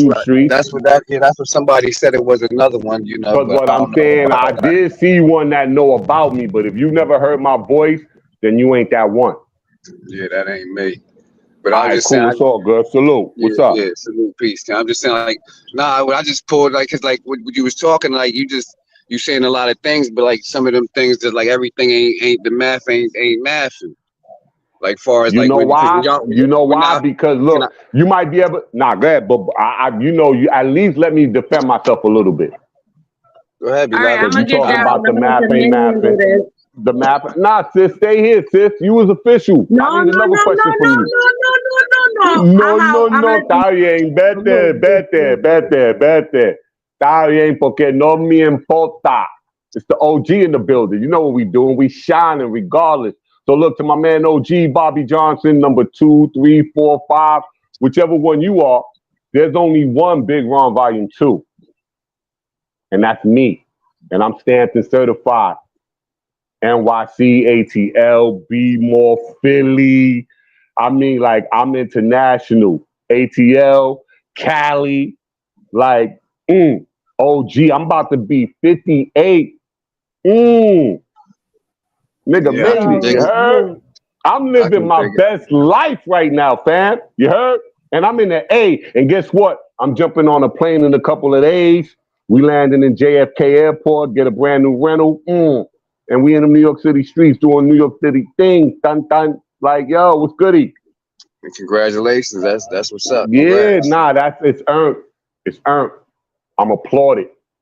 And like I learned a lot about these YouTube streets in the last like 4, 5, 6 months. There's a lot of trolling. There's a lot of culture vultures. Yo, true. It's a lot of hip hop bummerloids that don't even know what they talking about. And I be having I'm not the one. I will expose whoever early. Yeah, I can dig all that. My So question it's all is about like, the hip hop shit. What's your question, fam? Yeah, I'm that's about my to question. light up. Yeah, my question about the hip hop, because when you saying hip hop, I need to know what year, like you said, like what year did hip hop start? Like what year did hip hop start, and what do you consider hip hop? Yo, my man, I said that like 45 minutes ago. Well, I didn't hear because you was going to I whole know, spill. but like, you yo, said, look, you said a whole lot of. You said a whole lot of shit. Now, if you I know. you trying to talk a little crazy, my man. Like you can pipe down with all that crazy shit. Time out. Ain't Don't no play time yourself, out, son. nigga. I'm not no child. No, I don't go to no what you want corners. to crash Ain't out? no time out for me. You ready to crash out? Because you out here it's time talking. out for You me. Are talking you going to crazy. time me out? You crashing out, son? You It's just time trying for to time me out. You just running. You Son, like you running your mouth with a forked tongue, my man. Nah. I told real, you like you black the and you half question you Spanish, asked. Yo, nigga, listen. like I you hip hop. no. You over here, you out Go here, like what you ahead. doing? What we Playing doing? yourself. What we What we doing is doing, you're you know what I playing mean? yourself right now. You're playing yourself right now. That's what we're doing. And I'm laughing at you because all I simply said was that, yo, my man, that question you asked me, I answered that 45 minutes ago. And I'm going to let you and whoever on this platform know I'm not the type of nigga that repeat itself. So whatever you talking about, fam, is good. Weird, whatever, son. I'm letting you know I'm not the type of nigga that repeats itself. I'm not, listen, you want to ask me a question, you can ask me another question. Well, when did people start saying that? That shit dead, son. I'm That asking you other a question. shit. I'm asking you a question. When did your Spanish people start saying nigga? Your Spanish family. I just told this nigga that my people been saying that my whole fucking life. No, they haven't. Your grandparents wasn't saying nigga. How the fuck you gonna tell me what my people doing, nigga? This nigga's fucking capping. Go ahead, son. Fuck out of here. You want to hear yourself fucking talk, nigga. Yeah, no. You up here You blowing want to fucking hear hot air, yourself. nigga. You a toy gangster, Shut the fuck son. up, man. You That's what you is, screaming, nigga. wilding, you You crashing. a whole toy gangster, nigga. How? You up here I've been rambling, talking. nigga. You want to hear your ain't fucking self nobody talk. rambling. You Y'all want to hear niggas was yourself asking talk, me nigga. questions. Y'all niggas Talking was all like asking you me ain't no fuck. You questions, ain't bro. man. You fucking Son, let me tell obsolete, you nigga. something. Your Money, let fucking me tell you grandparents something. wasn't saying nigga. I'm gonna help you real quick. I'm gonna teach you fucking something cap. real quick, You nigga. act like you Let the me tell fucking you like you the something. fucking Let me tell you encyclopedia something, money. of the I know. fucking Look at world, it. nigga. You don't know every fucking thing, nigga. Nah, You did I sound say fucking that? stupid. You You said really that, sound son. fucking You mad. stupid, Tell nigga. me why you You up here mad, like son. you No, the you sound fucking stupid. encyclopedia in You hip hop. sound You the stupid, son. encyclopedia You in language and fucking sound. Get foundation. your Shut the mind fuck right, up, son. nigga. Yeah, I Your know, fucking son. Shut people the wasn't fuck saying no up. fucking Son, this nigga, you nigga stupid ass handy, nigga. man. They Fuck use a you know. stupid nigga. You That's what they wasn't told you, there. nigga. You You's a was. That's what stupid they ass told nigga. you. You You all Howard. fuck. You probably Yo, drunk, you nigga. 20 years Fuck old, you nigga. talking about? Hey, yo, go Fuck suck you your mama talking about, titty, nigga? nigga. Fuck out of here, Talking about you baby. was there. You little You ain't no baby, fucking nigga. hip Get hop, the nigga. fuck out of You here, a clown. country ass nigga. Talking like yeah, I mean, no disrespect to New York. That's y'all problem. Like y'all niggas like New York ain't the fucking end all be all, nigga. You talking about hip hop started from niggas dancing like New York was only niggas dancing. You fucking kidding me? Niggas dancing everywhere. Fuck you talking about? You country ass nigga. Fucking goof troop ass nigga. Talk about your fucking parents. Them fucking Puerto Ricans wasn't saying no fucking nigga back in that 70s and 80s. You bitch, you was born in 70. Your fucking grandparents was born in the 30s and 40s. You fucking liar. Get your country ass out of here, nigga. Fuck you talking about? You fucking liar. You just said you fucking bitch, you was 13 in fucking 1980, nigga. The fuck you talking about? So you was born in 67, 1970. The fuck you mean your fucking grandparents was born in the fucking 30s? Talking about they was saying nigga. They probably wasn't fucking here yet. You fucking liar. Get your country ass out of here, nigga. Go drink some fucking, go take a fucking another drink, nigga. Yo, shit. Coming like you know all this old goofy shit, nigga. You bug the fuck out. Better go ahead with that tough Tony shit, bitch. You up here on the yeah, I'm getting a rental car and coming back. Shut your dumb ass up. You ain't got no fucking inspiration for no fucking body, you fucking goof troop. Up here talking that Captain Crunch shit, nigga. I come up here peaceful, you trying to get loud like you should. Man, you must be out your rabbit ass mind, nigga. Fuck you talking about. This nigga talk like, and ain't no man. Where KT? Where you at? I'm right here, man. Which you consider hip hop, KT? What you mean? Like, cause like I'm like every like they say, okay, the graffiti breakdancing, like and all that. Like a lot of that shit ain't come out to the fucking 80s, man. This shit they was doing in the 70s wasn't no fucking hip hop. All that bambata and all that space music and tight pants and shit. That shit wasn't fucking that was, you know what I mean? That wasn't really no fucking. I consider hip hop like fucking boom bap, man. Like that's fucking hip hop to me. 80s shit, man. Yeah, like breakdancing, fucking, you know what I mean? I don't know about all that. I don't know about all that, but Hey, yo, son, I came on your shit to salute, and you be putting these weirdos up, son. Son, stop it, son. I mean, I know you got to get your numbers, and I know you got to, you know, that's the shit niggas be fucking with. They fuck with that, the troll shit, the arguing, the bullshit. I wasn't arguing with nobody, fam. I came up here, niggas had questions. Yes, you did, Yo, man. your man, yo, this nigga's a hater nigga, son. This nigga mad, yo. This a That's hater what nigga, you son. are, I'm nigga. laughing You at was an this. arrogant bozo. How am I hating? You are arrogant bozo, nigga. Like I How said, am you I arrogant? yourself. Because I say I'm hip hop? How? No, How am I all kind of arrogant? shit, nigga. Like I said, you I'm talking about your saluting grandparents was everybody. saying nigga. Hold up. How am I arrogant? Hold up, time out. Respectfully. How am I arrogant? Nah, like And I'm over respect is here out the bigging window, up. my nigga. Why you Respect is cutting out me the off? window, man. Then You should fuck I you came then. respectfully in the beginning, Fuck nigga. you, Ain't no nigga. fucking respectfully now. Nigga, You you're blew a that. little nigga. You blew that. What? You blew that, nigga. You a little nigga. You Hey, yo, blew that. hold that little nigga. You blew what? You Fuck ain't out of nobody. This here, ain't even nigga. your shit, nigga. You a fucking Fuck mutt, out of nigga. here. What? You a fucking mutt, nigga. Yeah, I'm a mutt. You a Yeah, whole fucking alright. mixed mutt, Sounds nigga. good. You a fucking mutt, nigga. Yeah. Mira, coge uno la cara You sin fucking mutt, vergüenza, tú nigga. eres un maricón.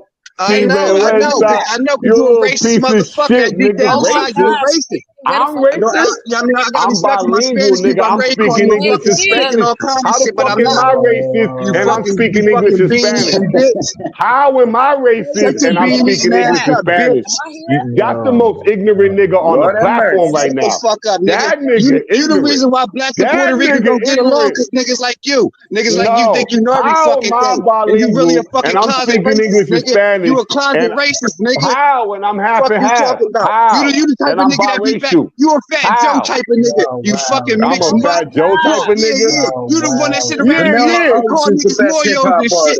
You the one who sit back Oh, and call wow. niggas Moyos behind their back and then be like, you my fucking man in their face. You Yo, fake bitch. this nigga said, this nigga said, chill, he good. He said, I'm going on mute. Go ahead, E. Go ahead, fuck out of here, you the nigga. type of nigga. This nigga said, yo, chill. That shit's the funniest shit in the world. Yo, I love this shit. That shit's so funny. He said, yo, you the nigga that say some shit behind the nigga back. And then, yo, that's so fucking funny.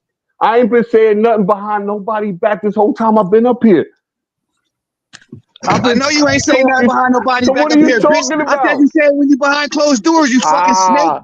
You call Closed niggas Moyos doors. when they ain't around. Nigga, yo, You what are probably you? fucking Who? degrade them and call us all This kind of nigga niggas and know shit. me? I know your Yo, type, you nigga. know me. And then you come You know around my and want to say, type? nigga this, nigga that. My grandparents said, nigga. No, they wasn't, nigga. Your grandparents How was about somewhere this? fucking picking up How you- fucking beans, this nigga. nigga, Fuck yo, you this talking nigga, about? What to tell Jesus? You just Jesus, I don't know damn. this nigga telling me about my grandmother and my grandfather? Hold up, time out. Emotional Chill. Motherfucker, Puerto wow. Ricans ain't fucking saying Yo, nigga for why fucking he the still 90s, screaming? 2000, Son, what's bitch. up with your Fuck you talking man? about? Puerto Ricans wasn't Cloud saying fucking chasers. nigga in the 80s. Cali Get the love. fuck You don't out of even here. know no Puerto Ricans. Man, you stupid as hell, bitch. I'm the You don't concrete, even know bitch. no Puerto I am the Ricans, nigga. concrete, nigga. Just because you from fucking New York don't mean shit, bitch. I've been in the city all my fucking life. You fucking heard. You He fucking mad duck because ass I'm from New nigga. York. I get it. Fuck you, I nigga. get it. He's a New York hater. He said, yo, he's a New York hater. He mad at New York. I'm Son. Tell on him why mute. you I'm mad, on mute. Go son. ahead, eat I'm your on food. mute. Go ahead, eat your I'm on food. mute. Eat your Eat your food. food, E. Yo, what food, nigga? I'm trying to. He needs some food. Hey, yo, somebody get that nigga a hug. Yo, that nigga need a role model, a hug or something. Can't Yo, shut what's up up for a with your minute. He got no man? respect. He only talking like that on your piano, KT, because you black. He don't respect black people. Lord. Like, shut the fuck up for a minute, nigga. Who you talking to? You talking to me too? Now you want to add on with your man? I'm talking to you, Spick. It's the crash out part two. Spick. Oh shit! Look at your son. Yo, look at these. Yeah, baby. Yo, the black man is God. The black man is God. Don't look up to this Yeah. nigga. Have a good night. Don't argue with this nigga. Let me tell you something, Bobby Johnson. He comes from the same neighborhood. That's high range. None How of them niggas talking like him about? over there. He's an old, dirty fucking dope fiend. Don't argue with that nigga. You don't Hold never up, say I can so about cam up black. right now. Nigga, you I can don't got cam up right now. I can show you how fly niggas right now. Let's cam up. Where these bums at? Where the bums at? You talking about niggas is bums? You a bum bitch.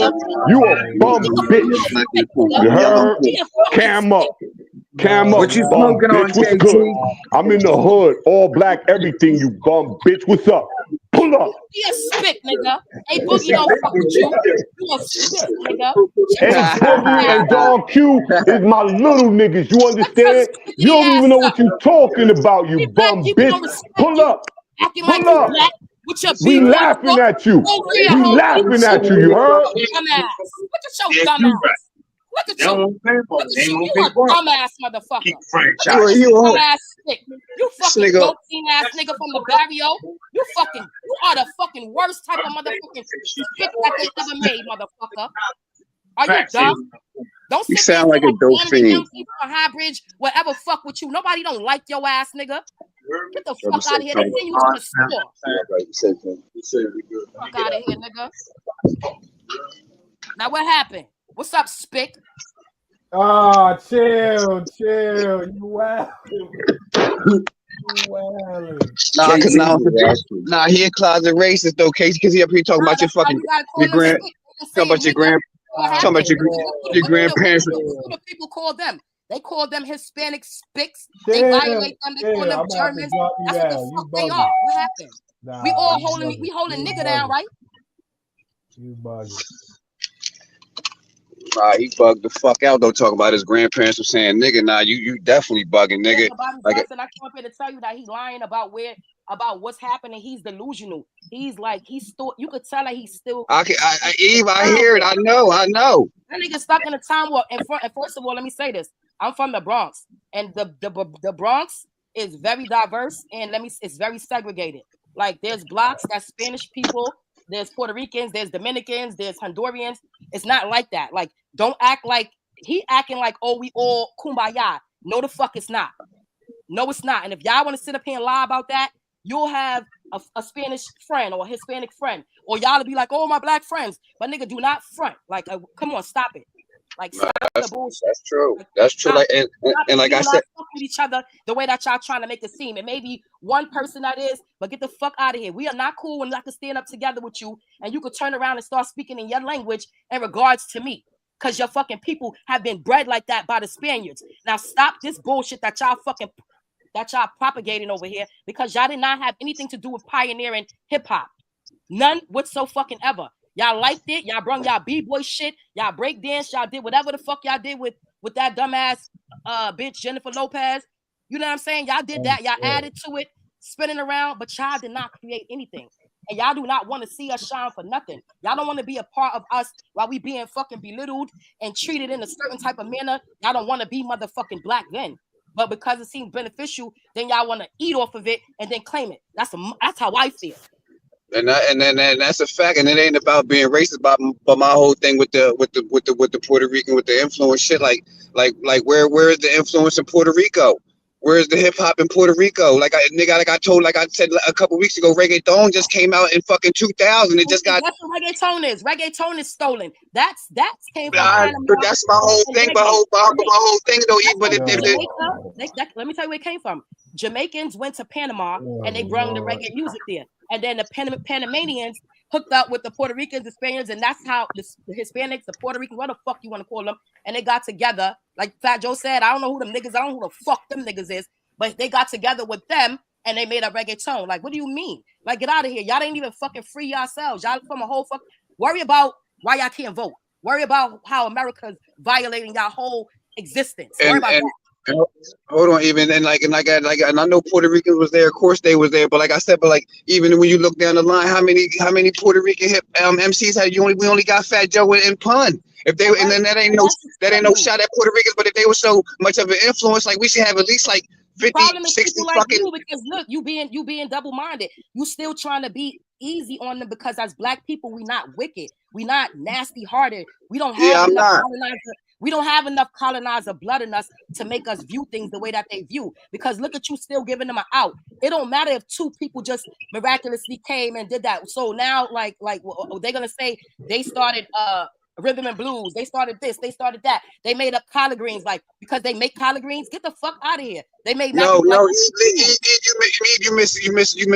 missing my point. What I'm saying, like if they saying hip hop, okay, say hip hop came out in 75, 80, 1980. Now, like I'm saying, like Fat Joe popped up with 92. All I'm saying is like within the 50 years of hip hop, why we only got 2 Spanish MCs? That's what I'm saying. If they so much of an influence, why don't we have like 40 or 50 Spanish MCs out there? That's what I'm saying.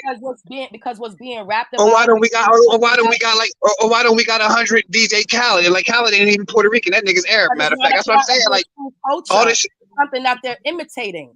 It's something that man, like hip hop is black shit, man, cut and dry, man. Like shout out to the Puerto Ricans and whoever participated, but hip hop is fucking black. It come from poverty. I ain't mad. I just treat Spanish people the same way they want to treat black people while they smile in their face. So I'm confused. I don't know. I know that Hispanics the most. They face a lot of racism within their own culture because if they're light skinned, they get treated differently if they're dark. They got caste system. I know personally that how they treat people and how they refer to things, and they think that because they're lighter, like it's a big thing. That's a big topic. I did many lives on that. Like they know that. You can say whatever you want. I'm firm and stuck in my blackness, motherfucker. You could never make me feel no way. And I feel like violating every time y'all feel comfortable saying nigga, I'll be like, yo, what up, my spick? And if you don't like that, then don't say nigga. Please stop saying that, Lord. Okay. Yeah, I won't say it on your panel. Jesus. But what's the difference? Like, how nigga is very derogatory. Nigga is a term that's a very derogatory term. Hispanic. You do a lot of Hispanic, but they just took off the his and left the spick part. No, that ain't it. That ain't it though. Eve, you heard? That ain't it. Y'all, a lot of people don't know where spit come from. All right, I'm gonna have to drop y'all. Y'all gonna have to stop saying. No, I'm not. I'm just not. That's not on no racist shit though. KT, not real talk. Like, not spit come from them saying, Nah, but you know, y'all spit. gonna have to stop saying the word. Y'all gonna have to stop. All right. saying Well, what the it. S word? Okay. Okay. Okay. No, when the S word come from them saying, no speaking, no English. Facts. Facts. So they saying speaking, no speaking. So then the people started making, you know what I mean, making fun of them like that. Okay. See, you educated me on something. I didn't know, and I didn't really even like do the research to know, because it's a derogatory thing. Nobody even want to deal with that. Like, it's just very weird to me, the whole situation, and how we have to, like, I don't know. We got to be a certain type of people, because we're very understanding and compassionate. Like, Yeah, we that's why I said that we are appeasable people. We are. we just want peace. We don't want to be going through things back and forth, and then when they get us riled up, then they'll sit back and be like, we're animalistic and we're this type of way. Like, I don't understand that. I don't know. But this dude just said our own culture. Like, we don't step up and not include people in nothing. Like, we embrace everybody and include them in everything. So I don't know why they would want to alienate us from anything. Like, that doesn't make sense to me. That's a fact. But I'm just saying, this guy just got up here and just said his grandparents were saying nigga. Are you fucking kidding me? No, that's not true. And they know that, and he know that that's not true. Like, Spanish people just started getting comfortable saying that within probably, like I said, in like the 90s. Yeah. Spanish people wasn't saying the N-word in the 80s and all that. You crazy? Nah, hell no. And I'm gonna keep it real, like Eve said, like in the blacks and Puerto Ricans, it don't be no kumbaya. Like, it do be some Puerto Ricans mess with the blacks here and there, but it's not no kumbaya. And if it was one thing, it wouldn't be black and brown. Why they say black and brown then? Why don't we all just be brown? Yeah, because they use that. Because that's the separation. Yeah, exactly. And they utilize it for their benefit, because it was a guy up here one time. Oh, well, Fat Cat. Well, what his name is? Big Cat. He was up here, and he's Hispanic, and he said that he got pulled over and that he played white, because the cop automatically deemed that he was white because of how light he is in his hair. He like more Indian, like he got more Indian in him or whatever. I'm guessing, but he looked more. He's real pale. Y'all know Big Cat. Right. So I don't know. But you know, but and we were really offended, because he would sit up there and call and use the N-word, call niggas and blah, blah, blah. And I'm like, what? And you would sit out here and white pass and then come do that? That's insane. But that's the reality of what's going on. Yeah, but look, and this is a deep ass question. This is a deep question right here. Look, KT, both of y'all. What's the difference between Fat Joe and Eminem? Why Eminem can't use the N-word? Yeah, that's true. What's the difference between him and Fat Joe? That's true. They both not black. I don't know, because they say that they're adopting the culture, I guess. I don't know. No. What I'm just saying, like, that people just, I mean, that's just some deep shit, man. Like I said, Eminem is black. I mean, he ain't black. He from the hood. He grew up in the struggle. So why he can't use nigga? But Fat Joe can. I think the one thing that we did bad as a people is not one segregation. I feel like we should be segregated. I'm glad I come from a community where it's kind of like that. Like, it's predominantly it's us, and we hang out together, and that's what it is. And we could see, because other cultures hang out together, because that's what people do, and that's the reason why we're going to continuously be in the position we are. It's really not even about color anymore. It's really about social classes, and the elites are the people that are up and we are down, just because we use things like color and nationalities and things like that to define people. Like, racism is a fairly new term anyway. Like, for them to even come up with that, like, we allowed them to create us to think that, like, based on the color of your skin, that decides like who you are as people and how you should connect with people. That's insanity. And yeah, because we still. Like, right, that mantra was beaten into their heads. And if you just a little bit lighter, like a house Negro, that's what it is. You understand what I'm saying? So this is the culture we in, and this is why our kids and our kids' kids is going to continue to be in the hands of the elite. It ain't nothing about black and white. That is the dumbest shit ever. It's not about Hispanic or black. It's about broke and fucking rich. That's it. Yeah, that's a fact. That's the bottom line. Race is the Olympics, like track meet. That's a race. Race is not even. That's just a social construct. People are not colors. Color comes in the Crayola box. Exactly. Black and white is in the Crayola box. Mom not in the Crayola box. And if I was, maybe subscribe to. And instead of subscribing to having a richer experience with your children, having a more fulfilled situation, and have you know, having these discussions shouldn't get to the point where people get irate and they have to be like they gotta attack people. He's seen King Troll's how you call it, his banner or whatever, and came in because a lot of people are on this defense mode against the FBA and or you know they're pro Fat Joe, and that's sick because we're all minorities and this is all a situation that it shouldn't be treated in the manner that it is. But don't get me wrong, if y'all want tomatoes, I'm fucking with it. You know what I'm saying? But had it been handled in the correct manner from the beginning, Mav Hoffa should have never aired that. Right, and Mav Hoffa, he co-signed the shit, and you see he being blackballed now. They getting ready to blackball Mav Hoffa ass. He about to be finished. If he was firm on airing that, he wouldn't have took it down. So that's how you know that, you know what I'm saying, that he started laughing when Fat Joe started going on his rant. It was a joke because it's such a joke. Our struggle, we are desensitized to the struggle. We are desensitized so bad that we don't realize that. Not us, because we are older. The kids is still in that situation. Like, we're not 50 years out of damn near segregation and a lot of things that was happening. Like, you know what I'm saying? Like, what is it, like 70 something years? But right now, they're still doing things to Black farmers. Like, we know how this world is set up. So for us to be dealing with this right now, and him, Mav Hoffa, being the person that actually put that out, like, he should have edited that. Yeah. Or he could have like told him to like pipe down a little bit, because like I said, the rant Joe went on, that was a racist rant, man. I don't care what nobody say. The way he threw that nigga word around was out of fucking pocket. Like, when he around his peoples or anybody else, he not talking like that, man. And the way, like I said, like I told KT when he said foundational Black authority, that was a shot right there, nigga. It's foundational Black American, man. So when he said foundational Black authority, he tried to make it seem like foundational Black Americans is some type of racist radical group, right, man. You know what I mean? Which is not even a group, like, for real, because that's some shit that Tariq Nasheed made up. And a lot, like I said, like, I wouldn't really say like I'm FBA, but for self-awareness, you feel me? I don't take no title as nothing. That's what I learned in life. Like, I'm me. I'm tired of taking titles. That's our problem as the people. We take on titles, and that's what the fuck got us separated. We fucking Christian, we Muslim, we Blood, we Crip, we FBA, we this, we that, we fucking Protestant, Methodist, Sunni, we Sufi, Shiite. We don't know what the fuck we is. We fucking GKB, SKB, SMM. Nigga, you East Coast, you a West FBA Coast. Muslim, nigga. Fuck you, right? Hey, man. Listen, but real talk. But listen, B. I'm gonna tell you this, KT. This real talk. This for everybody. Listen, man. Anything that's righteous and fucking melanated, man. Even if it ain't melanated, if it's righteous, man, I'm fucking down, man. That's straight, like, and I'm talking like pure righteousness. I ain't talking no strings attached type shit, man. I'm a power to the people type nigga, man. Like, if it's anything that's gonna benefit our people and we gonna move forward, I'm with it, man. If there's any fuckery attached to it, count me the fuck out. Straight lace, man. Okay, you mad passionate. Okay. We're just gonna need we gonna need you to get your passion under control, though. It is under control. We're gonna teach you the Wu style.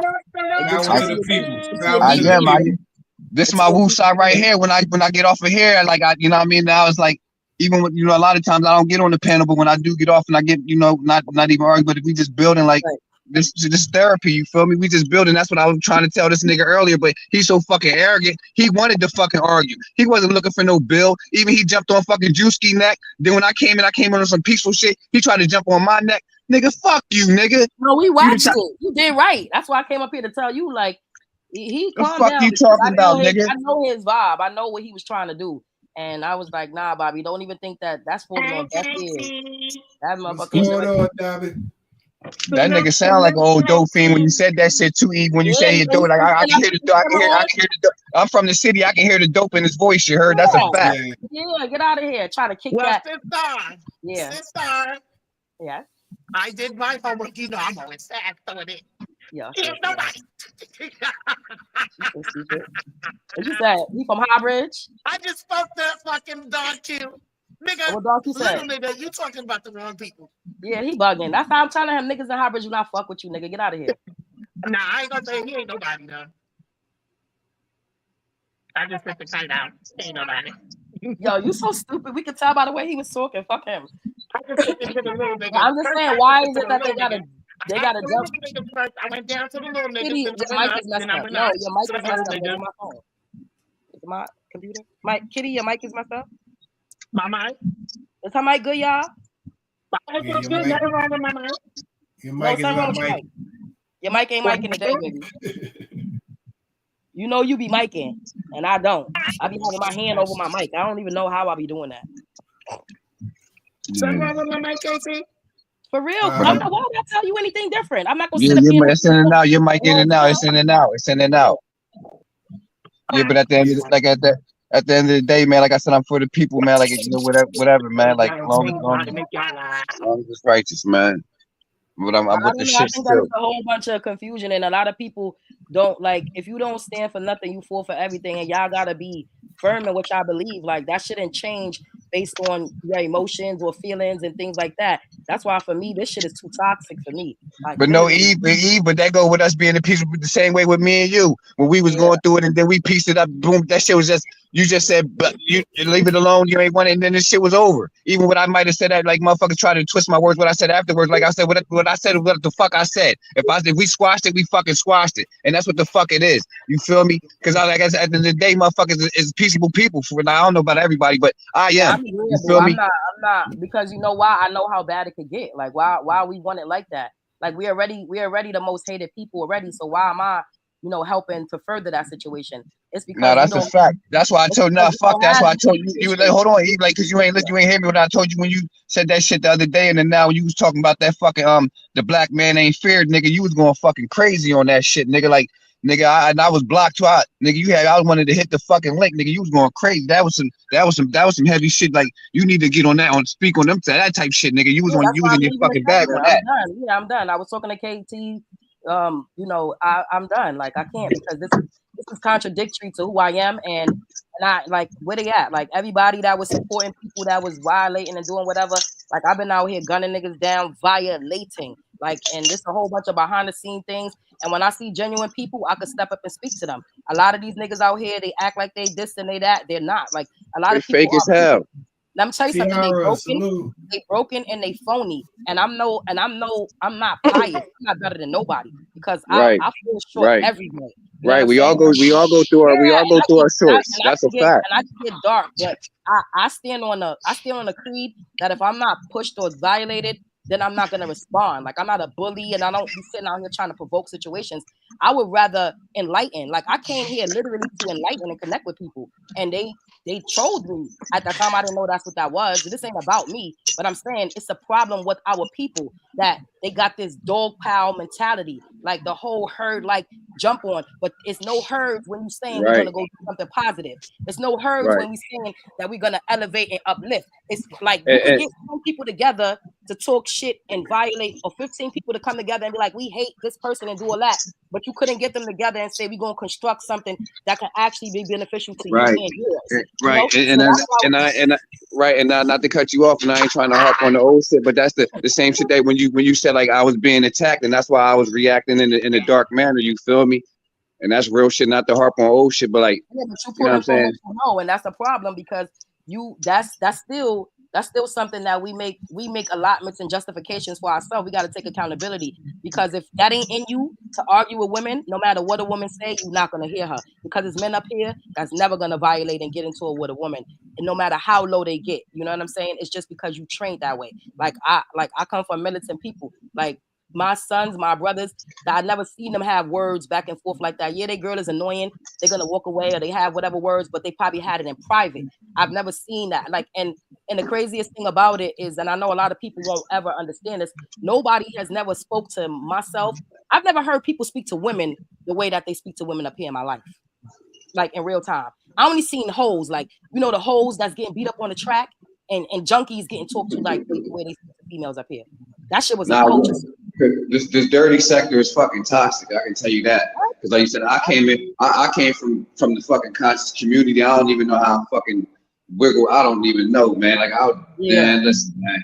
Where I'm at outside, like the people is live. I love everybody for the most, like, you know what I mean? Like, man, listen, man, this shit on here is crazy, man. This shit make me feel like I'm fucking 17, 18, 19. Yeah. And I felt like you, like, And even that situation, like, I don't want to talk about no more shit like that. Let's keep it Whoever like knock yourself out is, if you don't know even real life, please stop making your judgment. What Because he when said? she come up here and drag y'all, she have every right to drag y'all. Because y'all come up here and slander and put all kinds of lies, and it takes 50 of you niggas, not bitches, but niggas. 50 Don't forget the of y'all niggas to that's come behind out. the scenes. She still stand 10 toes down on her own and drag y'all by her fucking self. So keep your fucking opinion to yourself, because my sister's very well educated. But when she get the dragging, she can drag very well. What he said? What they said? I thought I turned off the chat. What the hell? I thought we was talking to me. I've been quiet for a long, long time, and tonight I'm gonna fucking cook. Yeah, we And don't. that's gonna be good. But you know what? You know another thing, OG. You gotta realize that a lot of these niggas up here is running plays on everybody, like gang mentality stuff, like jail shit. Like this is what they doing. They moving kites. They using people. They Tiara, salute. It's a lot of weird shit happening. No, that's what I just said. Eve, I just said this shit super toxic. That's a fact. Yo, TT did a live yesterday. Yo, that shit was so touching. I'm gonna jump down because I don't want KT cussing me out. We done took over his show. He talking about Fat Joe and some other shit, and I'm so fucking down. I just came up here to make y'all laugh because y'all was up there going crazy. I wasn't gonna let OG Bobby Johnson lose his motherfucking voice yelling at that motherfucker. I was letting OG Bobby Johnson know you don't gotta yell at that. I thought I was gonna come up here and sing like Tiara and get y'all to calm down. Oh, That's not what it sounded like you was doing. We both found what we were looking for. Casey, I thought we were one. Let me change my avatar. I thought we were one. I thought it was Heidi Ho, friends to the end. You'll find a friend, you'll see. You'll find a friend in me. Ben, go ahead, Ben. So, KT, you telling me that we broke up and I didn't know about it?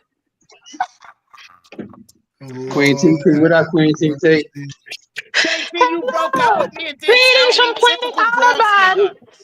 Hey, I'm about to drop down, KT. My phone about to die. Peace to y'all, you heard? You broke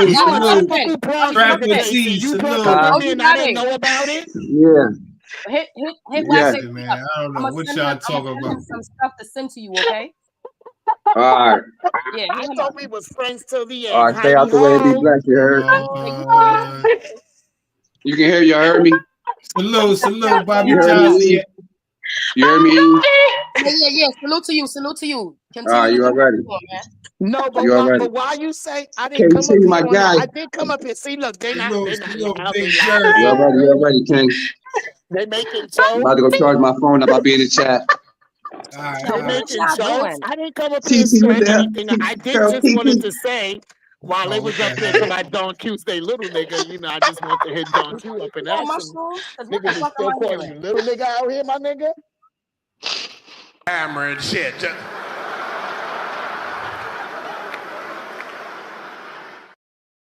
I can't stand him sometimes. That's why I don't come to your house no more. KT, do you want to come to my planet? What? Planet you going to the bunker, now you inviting him to a whole planet? Can y'all at least ask him, is there another part of the segment that he is trying to get to? Segment? Are you? Is this it? I thought we was having a show. It says Fat Joe, MEL, sets the record straight. We used to seeing people be wrong. We ain't never seen nobody be this wrong. Wrong. What? Yo, I swear I can't stand this man. What? I cannot stand this man. But I'm gonna say this, T-Troll. That was like an hour. Been soaking up your method because I've been seeing your style around this YouTube street a lot lately. So you are teaching as you go along. Oh, well, thank you. Well, he taught me.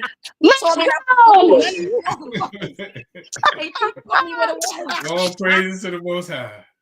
Yeah. I'm on demon time now. Oh Lord. I ain't teach her that. Yeah, he's I'm on demon time. Eric Lawless, salute, Lord. SP, how's your weekend coming along, beautiful? I'm loving the Vixen post you be putting up. Should I do they got a word for people that's attracted to cartoons? Because that shit was bugging me out. I'm like, why is this making me feel like it looks beautiful? Like anime porn? Yeah, like not porn. What the fuck? I didn't say that. I said the picture. She had a picture. And it was something about the legs. It was everything. I don't know. It was just, she just keep putting these pictures up of this lady. I think it's herself as an avatar. I don't know. It's too arousing. SP sound like she's into anime. It might be anime art. Anime art is a little bit explicit. Y'all didn't see it? It's on her Vixen. Oh, I can't. Where the Cash App? Let me give Cash App right now so I can see the Vixen channel. SP, what you doing? King Troll's Cash App is $, holla at your boy. JAH. Oh, what is it? Okay, I'm a Cash App because I got to HOLLATJAHBOY. Yeah, she got her as a cartoon. I gotta go get me as a cartoon. First of all, I don't got them kind of hips. My butt gonna be big as hell.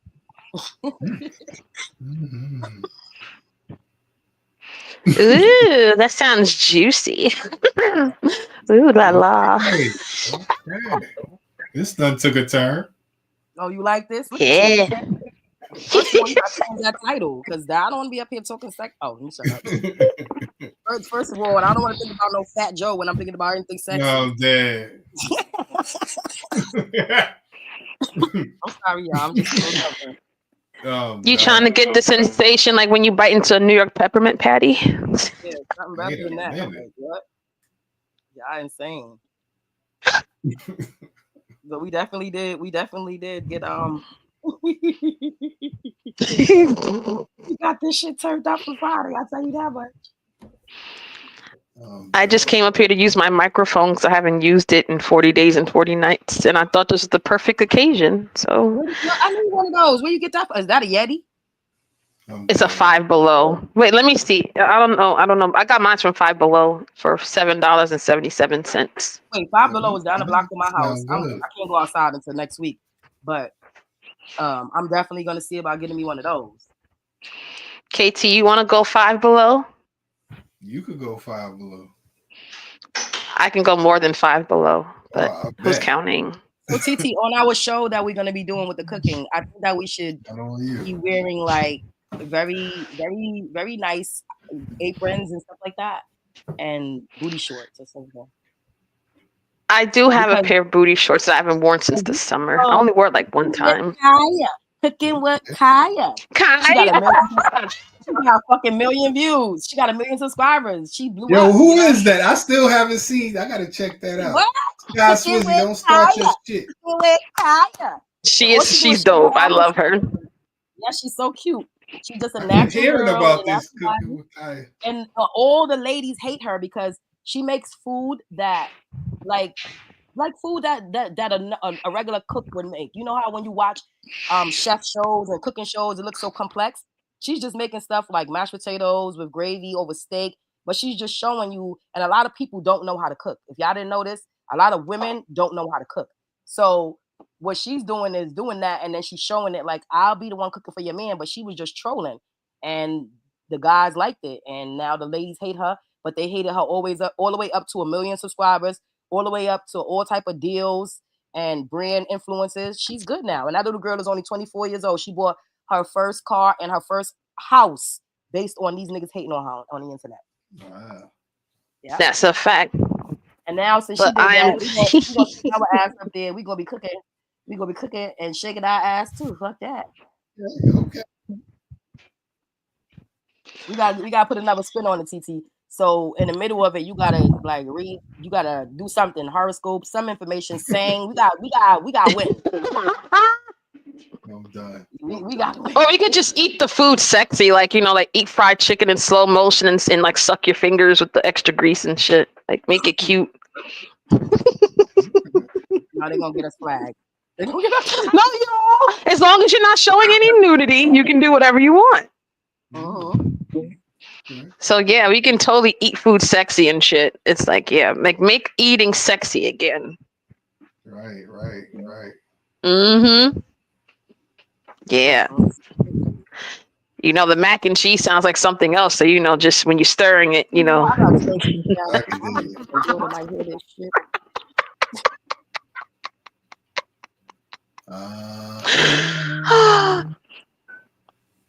Wow.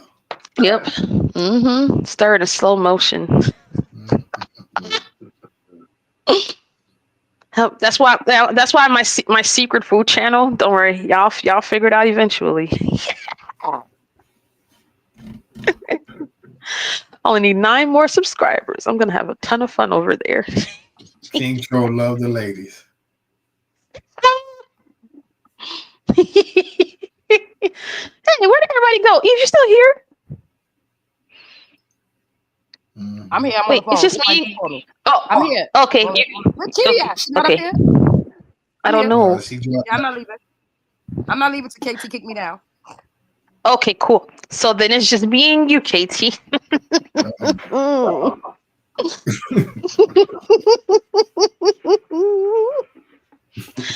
Have you ever seen the amazing thing someone could do with grape jelly during breakfast? No. Oh, that's terrible. How about What maple did I do syrup? now?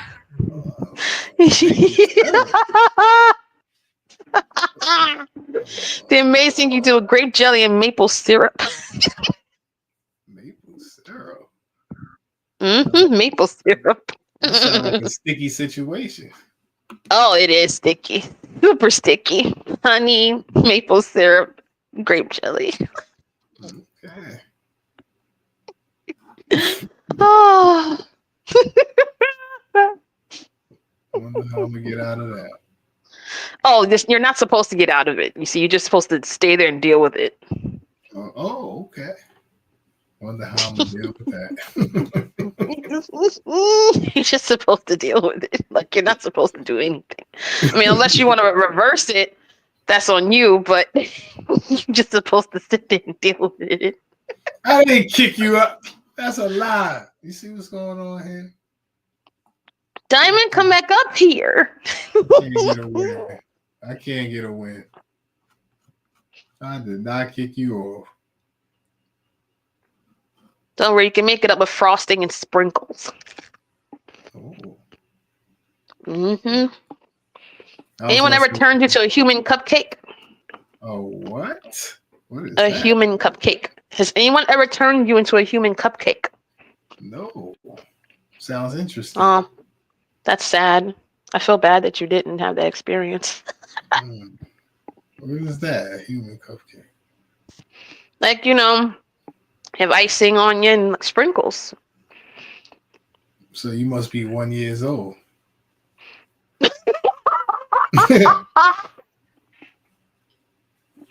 Oh. Oh.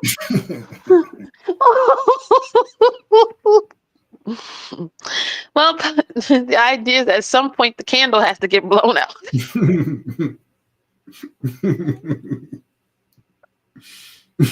This is a trick candle.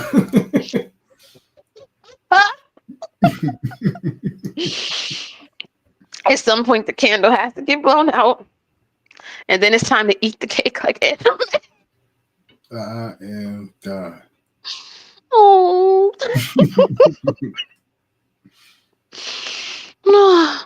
The joy of food as an interlude.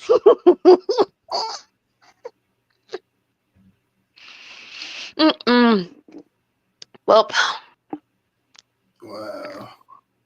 Yeah. Well, maybe one day that'll happen for you. I don't know. Cross your fingers and count to 10.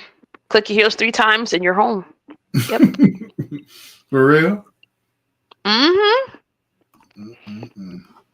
Yeah, I mean, it doesn't take long. Mm-hmm. What? It doesn't take long. Oh, okay. Yep. No, but really, Eve was talking to us earlier about making different dishes and stuff. So yeah, because I made Philly cheesesteak bombs today, and it came out really good. So, you know, then it got to generating the idea of doing like a food show of sorts, and I agreed. Yes, and I'm gonna love it, and I can't wait to Oh, taste it. Lord. Oh, so that's where the space shorts came into play. Yeah. Oh yeah. It's booty shorts. Oh, they got space shorts. We got space shorts now. Hold up a minute now. Yeah. KT knows all about space pants and space shorts, don't you? I sure do.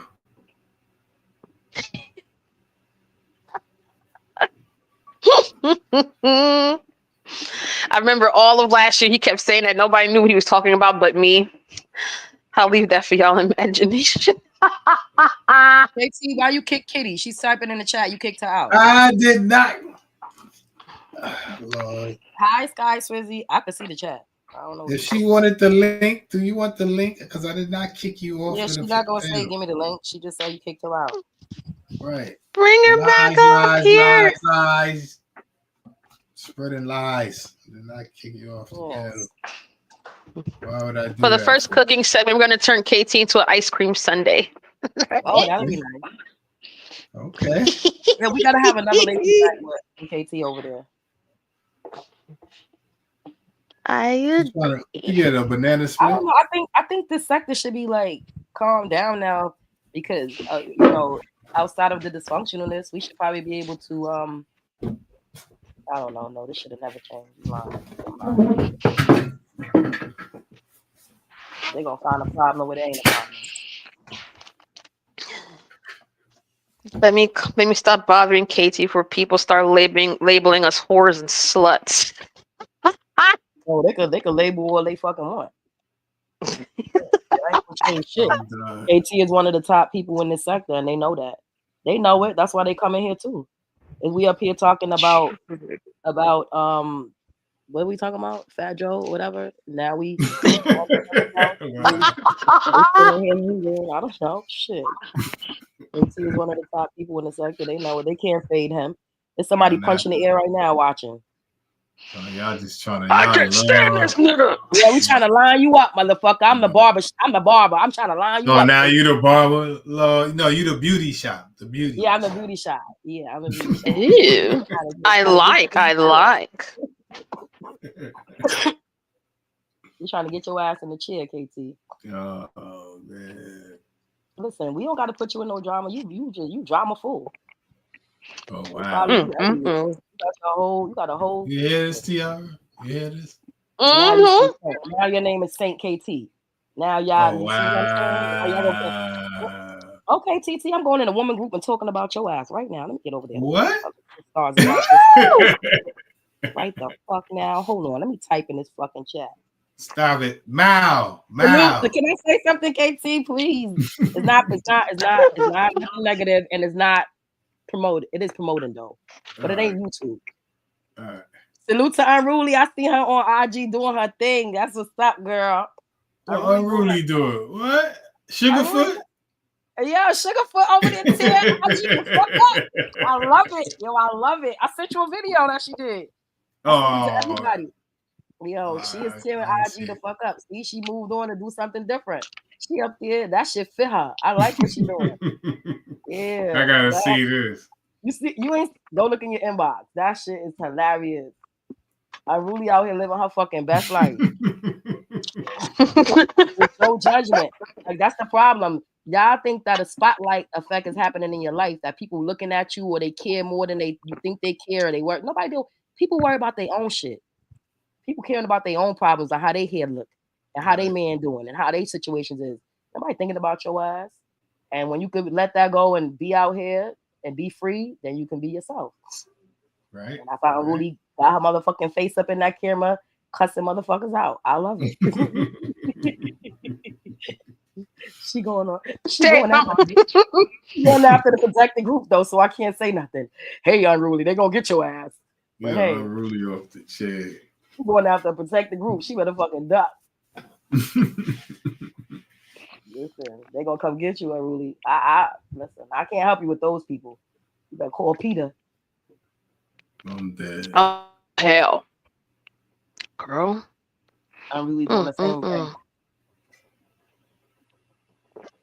Oh, what he said? Well. Hey, Kenzo. How you doing, Kenzo?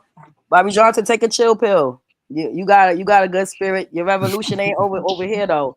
You ain't and when you want to get the guys, you got to get them like AT do. Like you gotta slow walk them into it. And what you do is, let me tell you, since I'm not a banger no more, let me tell you what the trick is.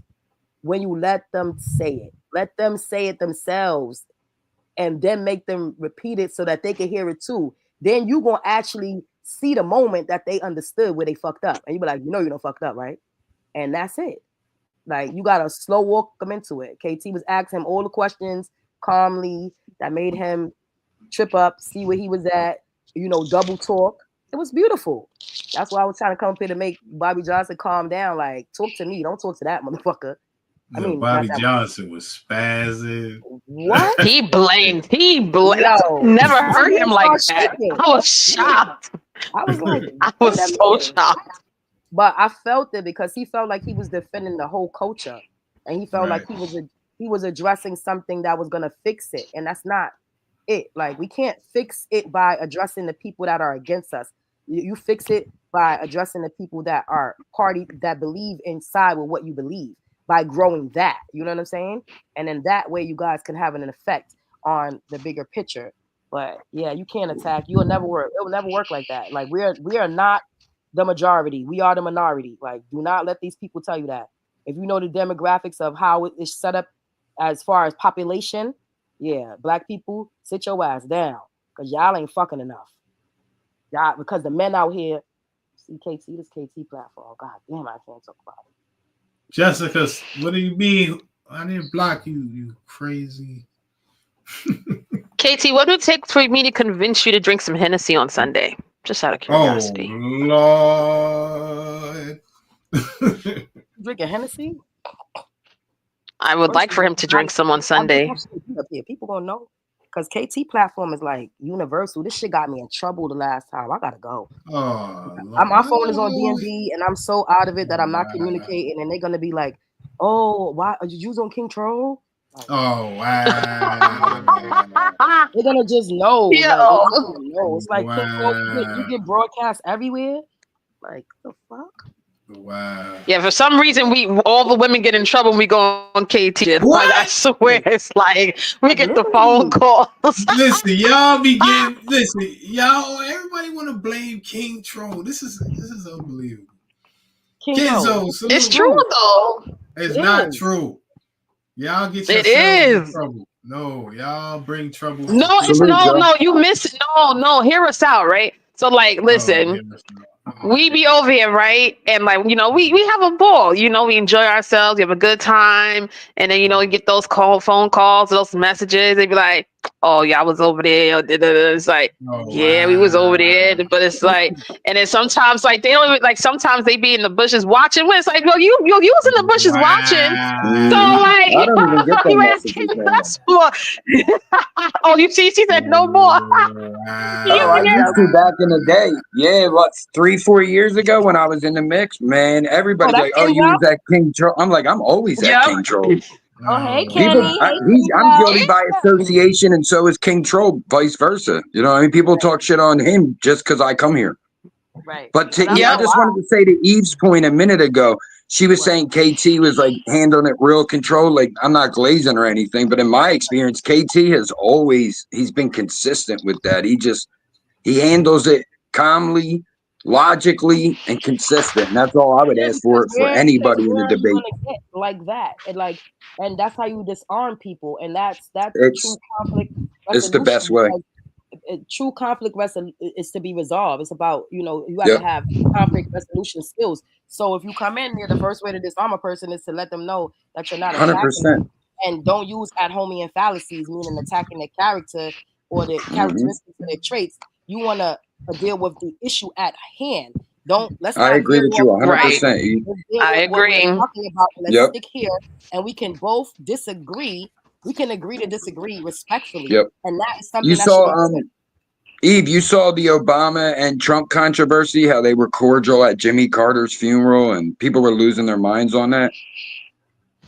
And my only reflection towards that was, when was Obama not a cool, calm, collected guy? Like, I felt like some people wanted him to light Trump up in a funeral. Like, that's not, Obama's a cool cat. He always been. He's not going to lose his mind at a funeral. Yeah, but why? You know what it is? I think, you know what it is, Kim? I think it's that. He said he was a threat to democracy. That's what it was. He said that Trump was a threat to democracy. So, you know, these kids nowadays, they try to, they're stand on business. You said something racist, you said something transphobic, homophobic. No, you got to stand on that. You're canceled. You know what I mean? They're a little more consistent in that rail. But I don't know. I think I just don't see Obama being the one to be like, Trump, you rah rah. Like, that's not Obama's character. It never been. No, you know what it is? People always think that at these kind of things it's going to be like, and I hate to say this about my people, okay? But to my melanated people, you already know when we have our funerals, most of the time, 9 times out of 10, a fight or an argument is going to break out. So people had this moment where they're just like, oh, this is going to be the same thing. It's like, first of all, this is a public event.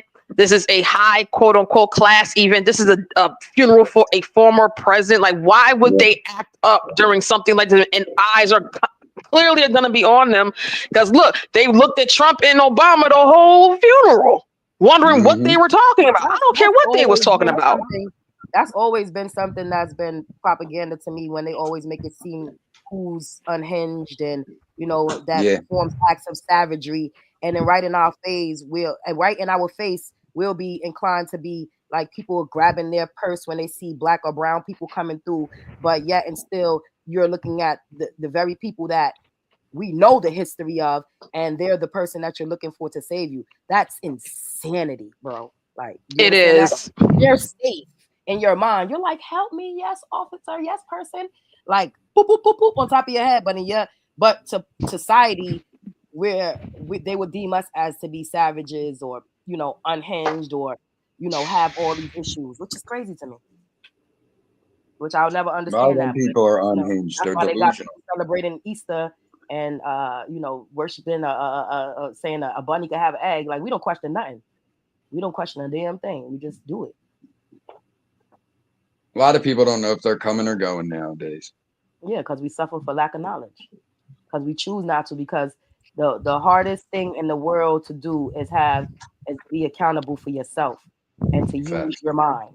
Not we have more access to knowledge than ever. Not to be led what to do. The hardest thing for us to do, because they've trained us not to think, is to think, to be a free thinker.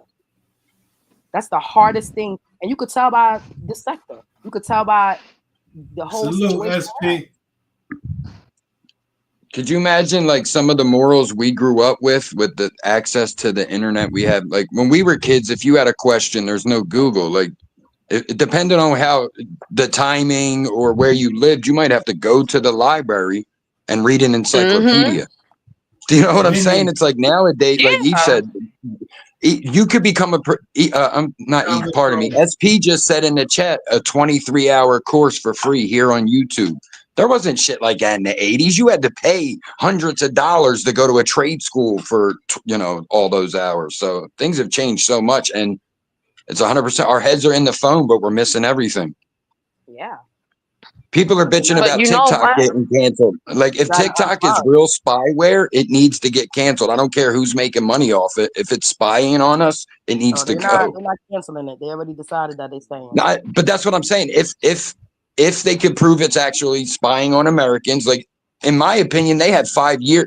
They've been saying since the end of Trump's first presidency, they needed an American subsidiary, and they needed an American associate. What the hell are you talking about? It's been 5 years. Are spying on Americans. Americans watch Americans. Oh yeah, 100%, 100%. Yeah, but at least that's our country. At least that's our country. On us, they're spying on us as consumers or people to do whatever. We aren't the problem. They're going to attack the people. That's the problem. The government. The bigger situations. Like, listen. I just hear a lot of people losing their mind over TikTok, and it's because they're going to lose a check. Yeah, I don't. What's your personal information worth? How much is it worth? $2,100 a month? That's how, like, the bigger TikToks are making. Yeah, I guess it's because it gives you that information, and they feel like look how long it took Facebook to turn up to be profitable.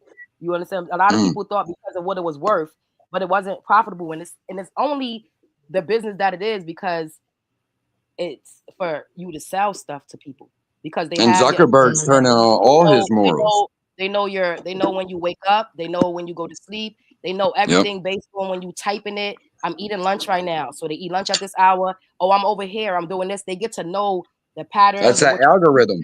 They understand that, so now they can know how to sell to you. It's all about people selling. don't believe.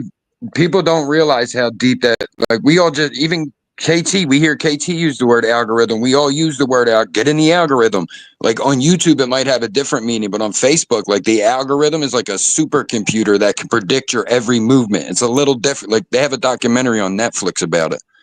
And it's like the guy worked there and was a whistleblower. And he's like, when I left, it was already out of control. I can imagine where they are now. So Eve's 100% right. Like they don't have to even know where you are. It's a supercomputer predicting to like 99.8% accuracy of what you're doing. So it ain't even got to look or guess. Coca-Cola buys that. But if you read your little terms, they have access to your camera, your contacts. So that's the craziest thing. People will be like, you ain't stealing my rights. And then they give all their rights away to Netflix. Did you hear that lawsuit not long ago? A guy couldn't sue someone because of an Amazon Prime subscription. Vinny, salute. I might be wrong on the store if anyone remembers on the company. It was Disney. He had Disney. Maybe y'all can hear me. Yes, I'm about to yes. Thank you. Yes. He had Disney Plus and he couldn't get a Disneyland lawsuit done. Exactly. And we all do that. Facebook, like you said, Facebook wants your contacts. Can you hear me? Location. I'm in the zone. Where the fuck I'm at? Can y'all hear me? My mic is low. I hear you now. I hear you. Okay, Kenzo. It was Disney that his wife told him that she had a peanut allergy, and they served her something that had peanuts, and she died right there. Wow. And wow. he couldn't sue because he had Disney Plus. And I mean, tell me that isn't wild. That means that arbitration couldn't happen because once you sign up, you say that you won't sue them or any subsidiary of them because you're a member of having their services. That's crazy, right? Because she just said the key word, subsidiary. You don't read the fine print. Nobody reads that shit. And that they're telling you right in there. If anything happens, you can't sue us because now you became a part of us. Your money, like I paid y'all. You ever downloaded it? Yeah. Are y'all insane? Eve, you ever downloaded an app and it wanted access to your contacts? Like, what do you want my contacts for? You know what I'm saying? Like things like that. That's when it's going too far, I think. And I think Facebook, in my opinion, like I don't get too conspiracy theorist. Everyone knows that.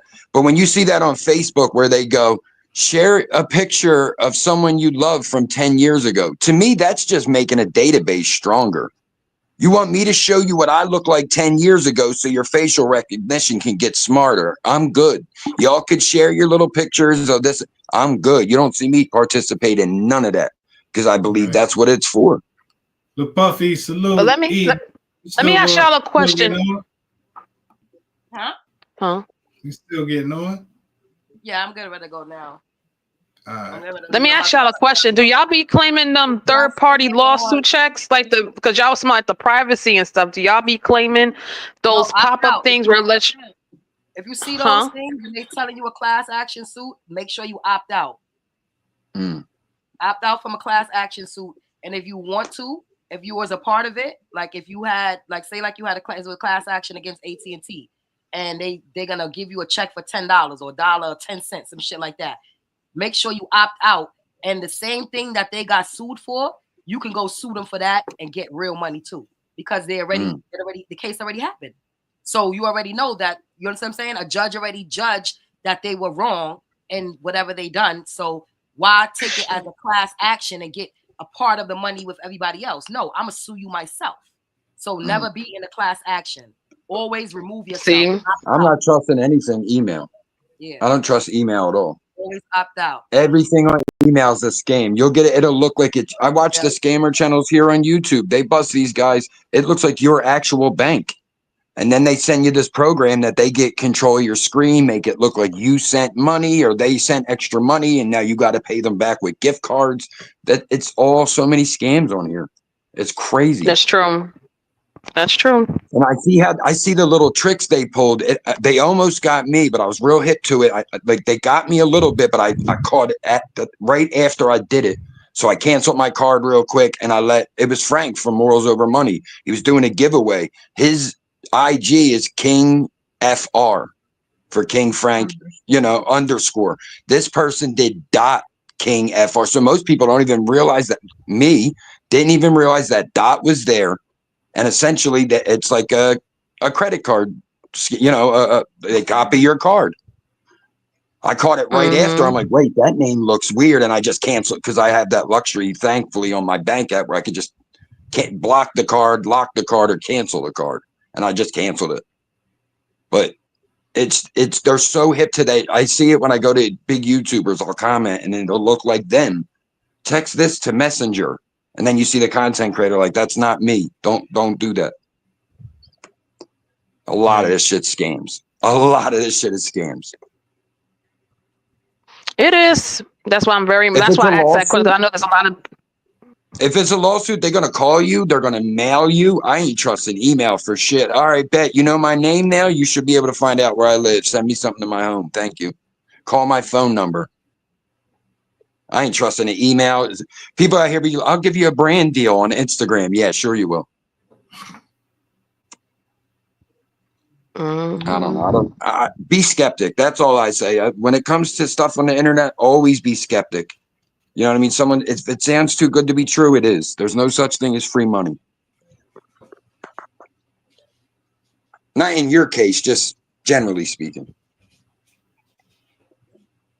Oh yeah, for sure. I definitely agree with that. I mean, I just asked that because I know there's a lot of people that end up like clicking those things and they end up having to do like other things via like a third party.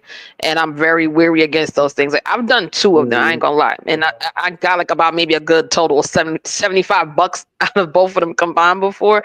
But I do realize there's like a lot of companies that end up having those, things where they say that, oh, like for example, like I believe it was what cell phone company was it where they were saying that people's personal information? Oh, it was T-Mobile. T-Mobile had one of those.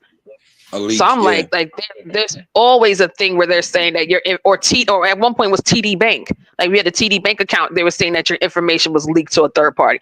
It's all these major so-called corporations that's supposed to be having encrypted, protected information, but then somehow it's quote unquote being leaked. Even your text messages right now. That's why they're telling people to not use your regular text message thing on your phone, to use an encrypted service like WhatsApp to have text messages, because they're saying that your stuff is being viewed by a third party. It's crazy. Legal scam. They always did last year. That's wild. Yep. You got to watch now. They even $75. The feds, they changed it. Remember when every movie they were like, all right, guys, we robbed the bank. Don't spend over 10 grand or the feds will be on you. That was an actual thing. The feds didn't really look into you until you start spending like 10 grand or more. They changed that to $600 a few years ago. That's when they was trying to take cash out. A lot of people didn't know that. Yeah. A lot of people don't know that. So it's like a lot of these people out here living off WhatsApp, living off Cash App and PayPal. Yeah, go ahead. The feds are watching every penny. They're getting people for the PPA, the PUAs, and they ain't playing. They want every fucking penny. Pardon me. They want every penny. That's true.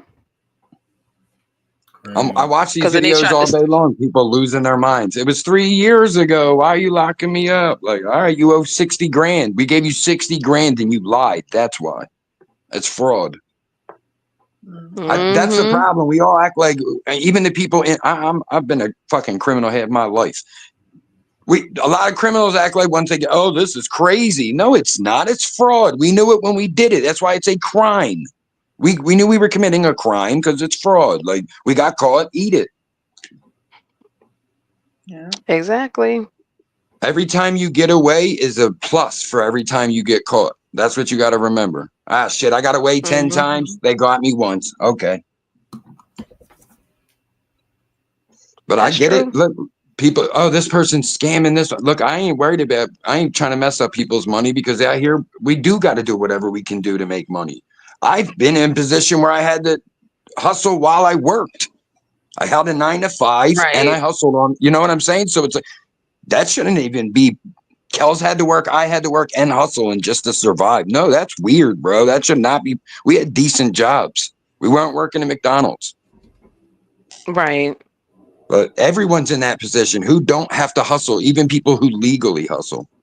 Not everyone's a drug dealer. People go out and scrap metal. People go out and mow lawns. Like, there's ways to hustle legally, of course.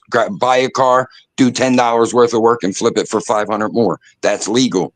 But everyone's got to do that just to survive in this world. It ain't even the country, it's the world.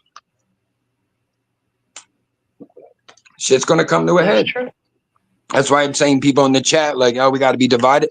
I mean, we got to be united. Don't let them divide us. I agree with that more now than ever, because I feel like something's got to come to a head. Every country in the world has had stirrings of revolution in the last 10 years. Right.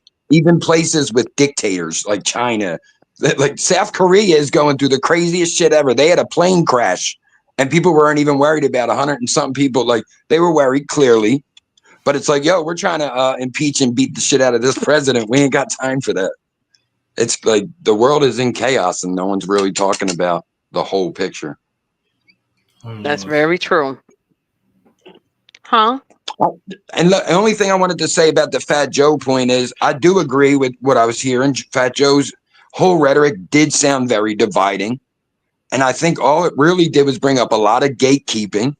And as a metalhead, like, I listened to heavy metal my whole life. If people know the history of metal, in the 80s, we were bigger than hip hop. We were bigger than everything in the 80s. Metal was at the top. They had the satanic panic of the 80s. And guess what happened? A lot of gatekeeping. And now, do you know any metal? Like, any metal band anyone knows nowadays has been around for 35, 40 years. So that's all I say. Like, it caused a lot of oh, we created hip hop. Oh, we were an influence. Everyone, like, that's what's so important about history, right? Is because anyone can say anything, but history's there. History's there to prove the Boogie Down productions, to prove the MC Shans, to prove. Do you know what I'm saying? So it's like, but you also have to understand the influence of where Puerto Ricans came into that down the road. By the 90s, whites were coming into it. You know what I mean? So we got to know where it came from, sure, but the entire history has to be looked at as well. We can't just go hip hop is this because it's everywhere. The Jabberwockies are from what? South Korea. They're the greatest break dance group in the world. They're South Korean or Japanese. So, I mean, hip hop is everywhere. To me, that's a blessing. You can go to Egypt and see a guy in a G-Unit shirt, a Rockaware shirt. Hip hop is everywhere. German rappers. Yeah. To me, I mean, you know, I'm white, so my opinion's a little different, but to me, that's just beautiful. That's the art of it. That shit is worldwide. Iggy Azalea was Australian and charted on hip hop charts. A white woman from Australia charted on hip hop charts. Not for long, because hip hop caught on. Like, wait a minute, this is an industry plant here. But you know, but she charted at some point because hip hop is worldwide. Right. I get that, but the thing for me is we keep having this conversation about who started it, where it came from, and I get it. You know, we want to maintain the history behind it, but the essence of it is going down the drain.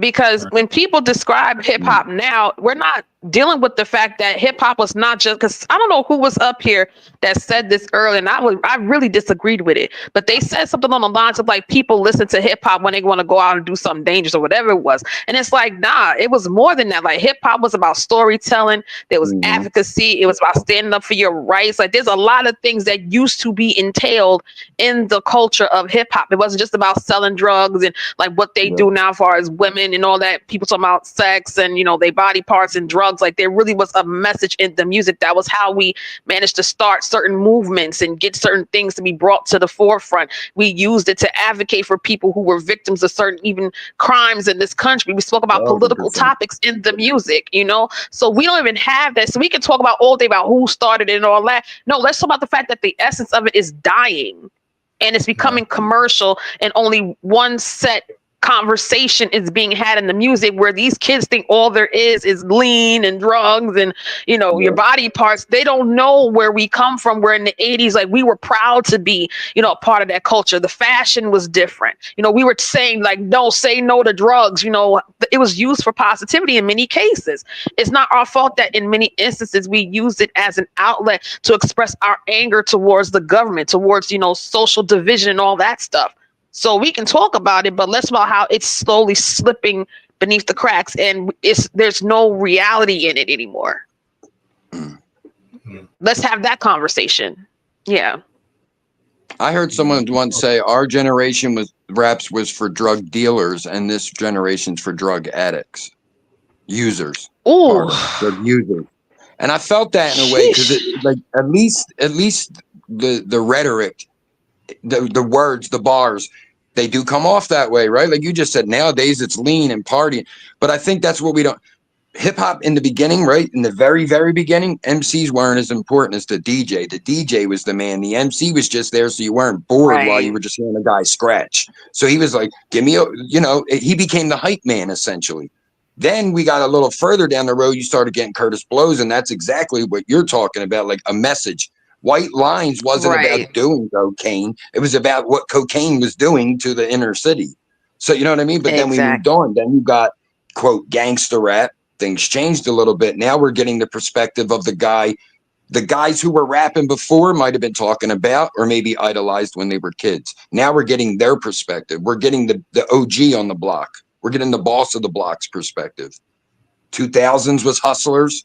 2010s was drug use. I mean, shit, we lost how many rappers in the 2010s to drugs? Probably more. I think the numbers would probably get close to how many we lost in the 90s to gun violence. I mean, and even the gun violence today. How many great rappers have we lost in the last 10 years to gun violence? Nipsey, Vaughn. I mean, the list goes on. Dolph. You can name the people all day long. Yeah. P&B. The list goes on, and you know that's tragic. And then we're losing. You got Little Peep, Mac Miller. Yes. What the hell? I'm drawing a blank on one of the biggest kids' names now. And what the hell? Who's the 21-year-old? OD on the plane. Pop Smoke. We got a few people that we lost in the hip hop industry. Yeah, Juice WRLD. Thank you, Juice WRLD. Juice WRLD. What's his name? Triple X Tentacion. Him too. Yeah. Oh yeah, he was. Not on the plane though. KT said salute. What's up? The worst part is we seen X die, man. That was horrible. That video that hit the was internet. Heartbreaking. Like a lot of the other, like even with the Dolph video, it was like it was a camera from a store.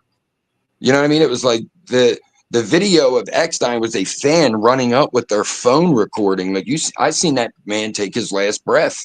So that it's a little different. Like when Tupac died, he lived for a few days. When Biggie died, we didn't find out for a few days. It's like I watched X take his last breath. Nipsey was killed on my birthday. You know what I mean? So it's like, of course I was hyper aware. Of course I was hyper aware. We listened to it the day before. So it was like, wait, what? Like when Mac Miller died, my daughter came to me like, yo, Mac Miller died. Because it was like, they knew like the influence and you know what I mean? So it's just crazy that hip hop's still going through a lot of that. Yeah.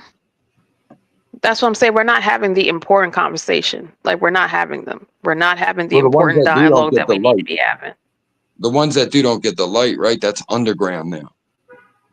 Yes. If you're a conscious rapper, you're a backpack rapper, you're not going to get the same fame as the guy who's talking about drugs at the club. It's just not going to happen. That's true. Tech Nine, Strange Music. Probably the most successful rapper out there. No one says his name. He gets credit, but no one said, like, you'll hear Young Thug or whoever someone likes more. Tech Nine is like a literal businessman. Like they make their own merch. They plan their own touring. Like if you know the inner depths of it, like, no, they're the most independent thing you ever seen in your life. They press their own records. Do you know what I mean? It's like, why isn't he getting the credit that a Jay-Z is getting? Tech Nine has been in the game since 1998. Jay-Z came, what, 94, 5? They're not that far apart from each other. Why isn't he getting that credit? Because he's independent. Chance the Rapper got a Grammy as an independent artist. Why isn't he being talked about the same way as the Migos? Because he's an independent artist. You're not getting the push. There's real hip hop out there. You just got to look for it. I mean, God bless Kendrick. Oh, I That's know why I there say is. God bless Kendrick. Kendrick is the best of both worlds. He gives us a story, and it's something you can literally buy. Like, think Not Like Us. He made an anthem out of a diss song. No one has done that. People have gotten close, right? No Vaseline, Ether. These songs have gotten close to being like, whoa, that's an anthem, but not Like Us. Come on, that's the song of 2024. Yes. Kendrick won a Pulitzer Prize. Like, this man is different. He's doing things writers do, not rappers. That's true. I mean, and you got we're blessed with him, Kendrick, Joyner Lucas. They're guys that I say are like mainstream, but they still have like that love of hip hop in them, where they're like, no, we got to tell a story. Lyrics are everything. Flow is everything. I'm about to wrap it up in a minute. So appreciate you, KT. Oh, sorry, I'm talking. Hey, music. We all love music up here. Salute, y'all. Yes, for real. Thank you for having us, KT. This was dope. Salute. Appreciate you, Tiara. Bye, honey bun. I see you in a day or so. No, I'll be there. Bye.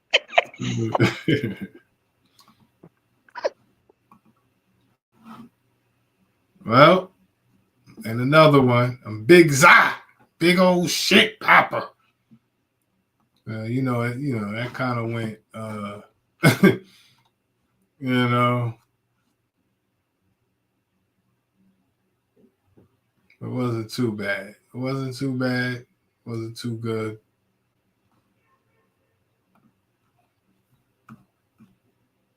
Salute to the chat. Salute to the chat. Salute to everybody behind the scenes. Replay gang. Mandalorians. Mando.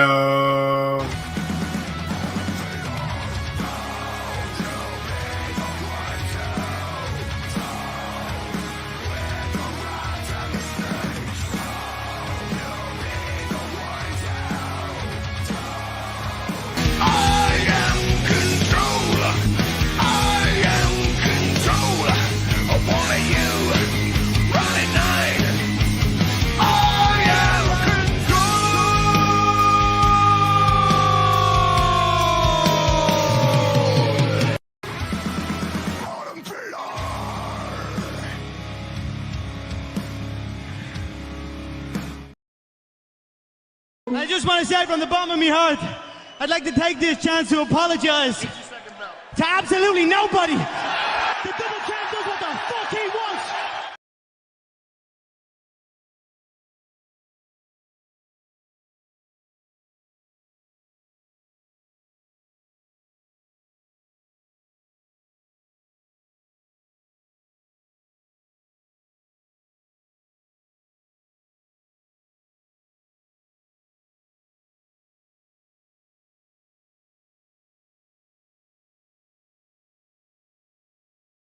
Bro, I got real outs out here, bro. One more op ain't gonna matter than me, bro. We can do whatever you want to do, bro. We can do it right now. I'm not scared of these guys.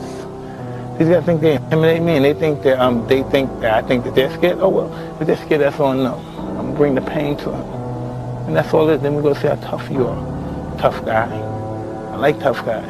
I always ran these guys. They were tough. They ain't tough. When they get confronted, they ain't tough. When I bring that pain to them, they ain't tough. They ain't never. They think they know they've been around crazy niggas. Oh no, they don't know one. They don't know crazy nigga. No, they really don't. Oh, you think darkness is your ally? You merely adopted the dark.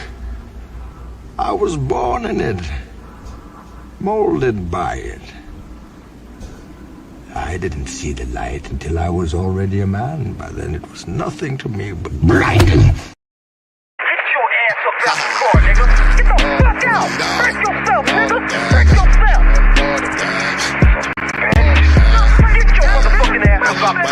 Alright, nigga, chill. Can't get out the car, man.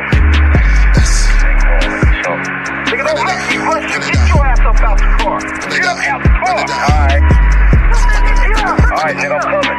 Yeah, nigga, I got you alright. Get your motherfucking ass out the car now. Bitch, move! Don't that nigga get on you? Nigga, fuck you! Ah, shit!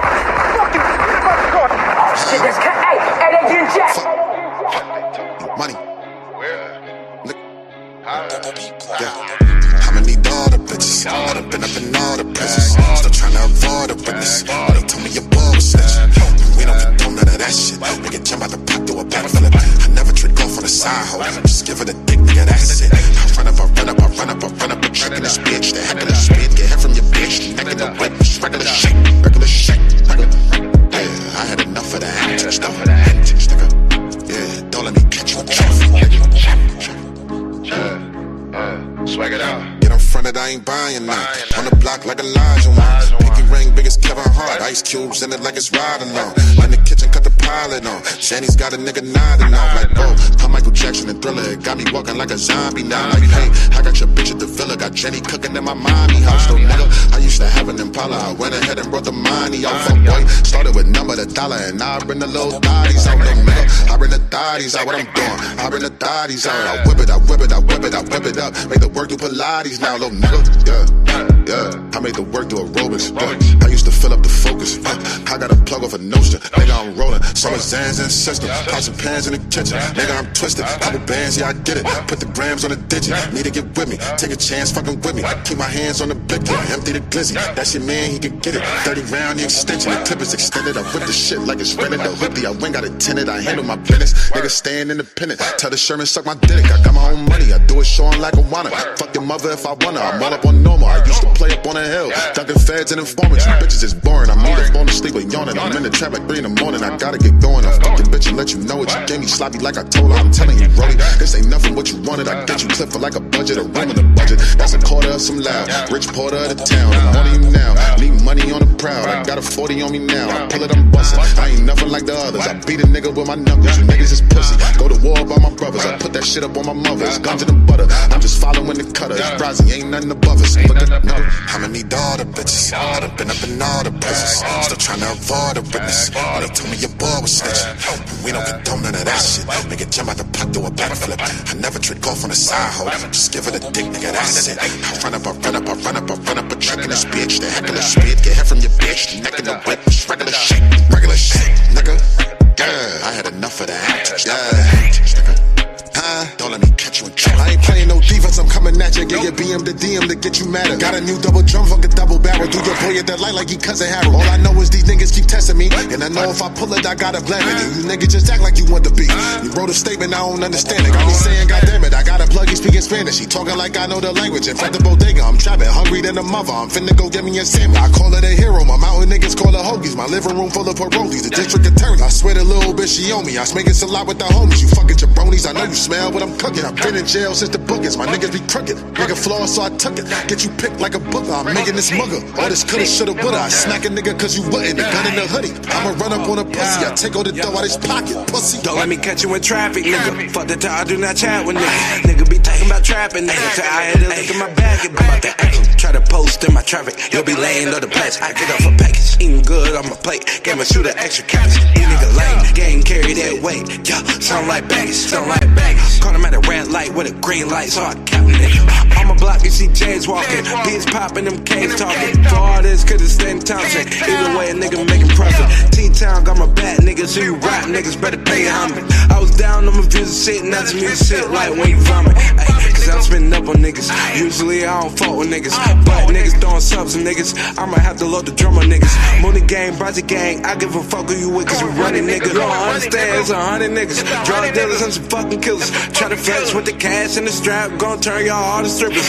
8 ball like the law with triggers. Crossing line, I kill all your niggas. Word. Need all the bitches. I've been up in all the places. Still trying to avoid a witness. They told me your boy was snitching. We don't condone none of that shit. Nigga jump out the pot, do a backflip. I never trick off on the side hoe. Just give it a dick, nigga, that's it. I run up a trick in this bitch. The heck of this bitch. Get head from your bitch. Neck in the whip.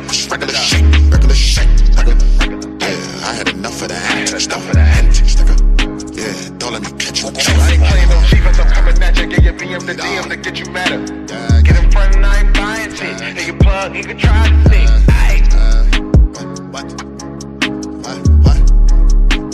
What? That's it. Run it up, run it up, run it up, run it up. Regular, regular, regular.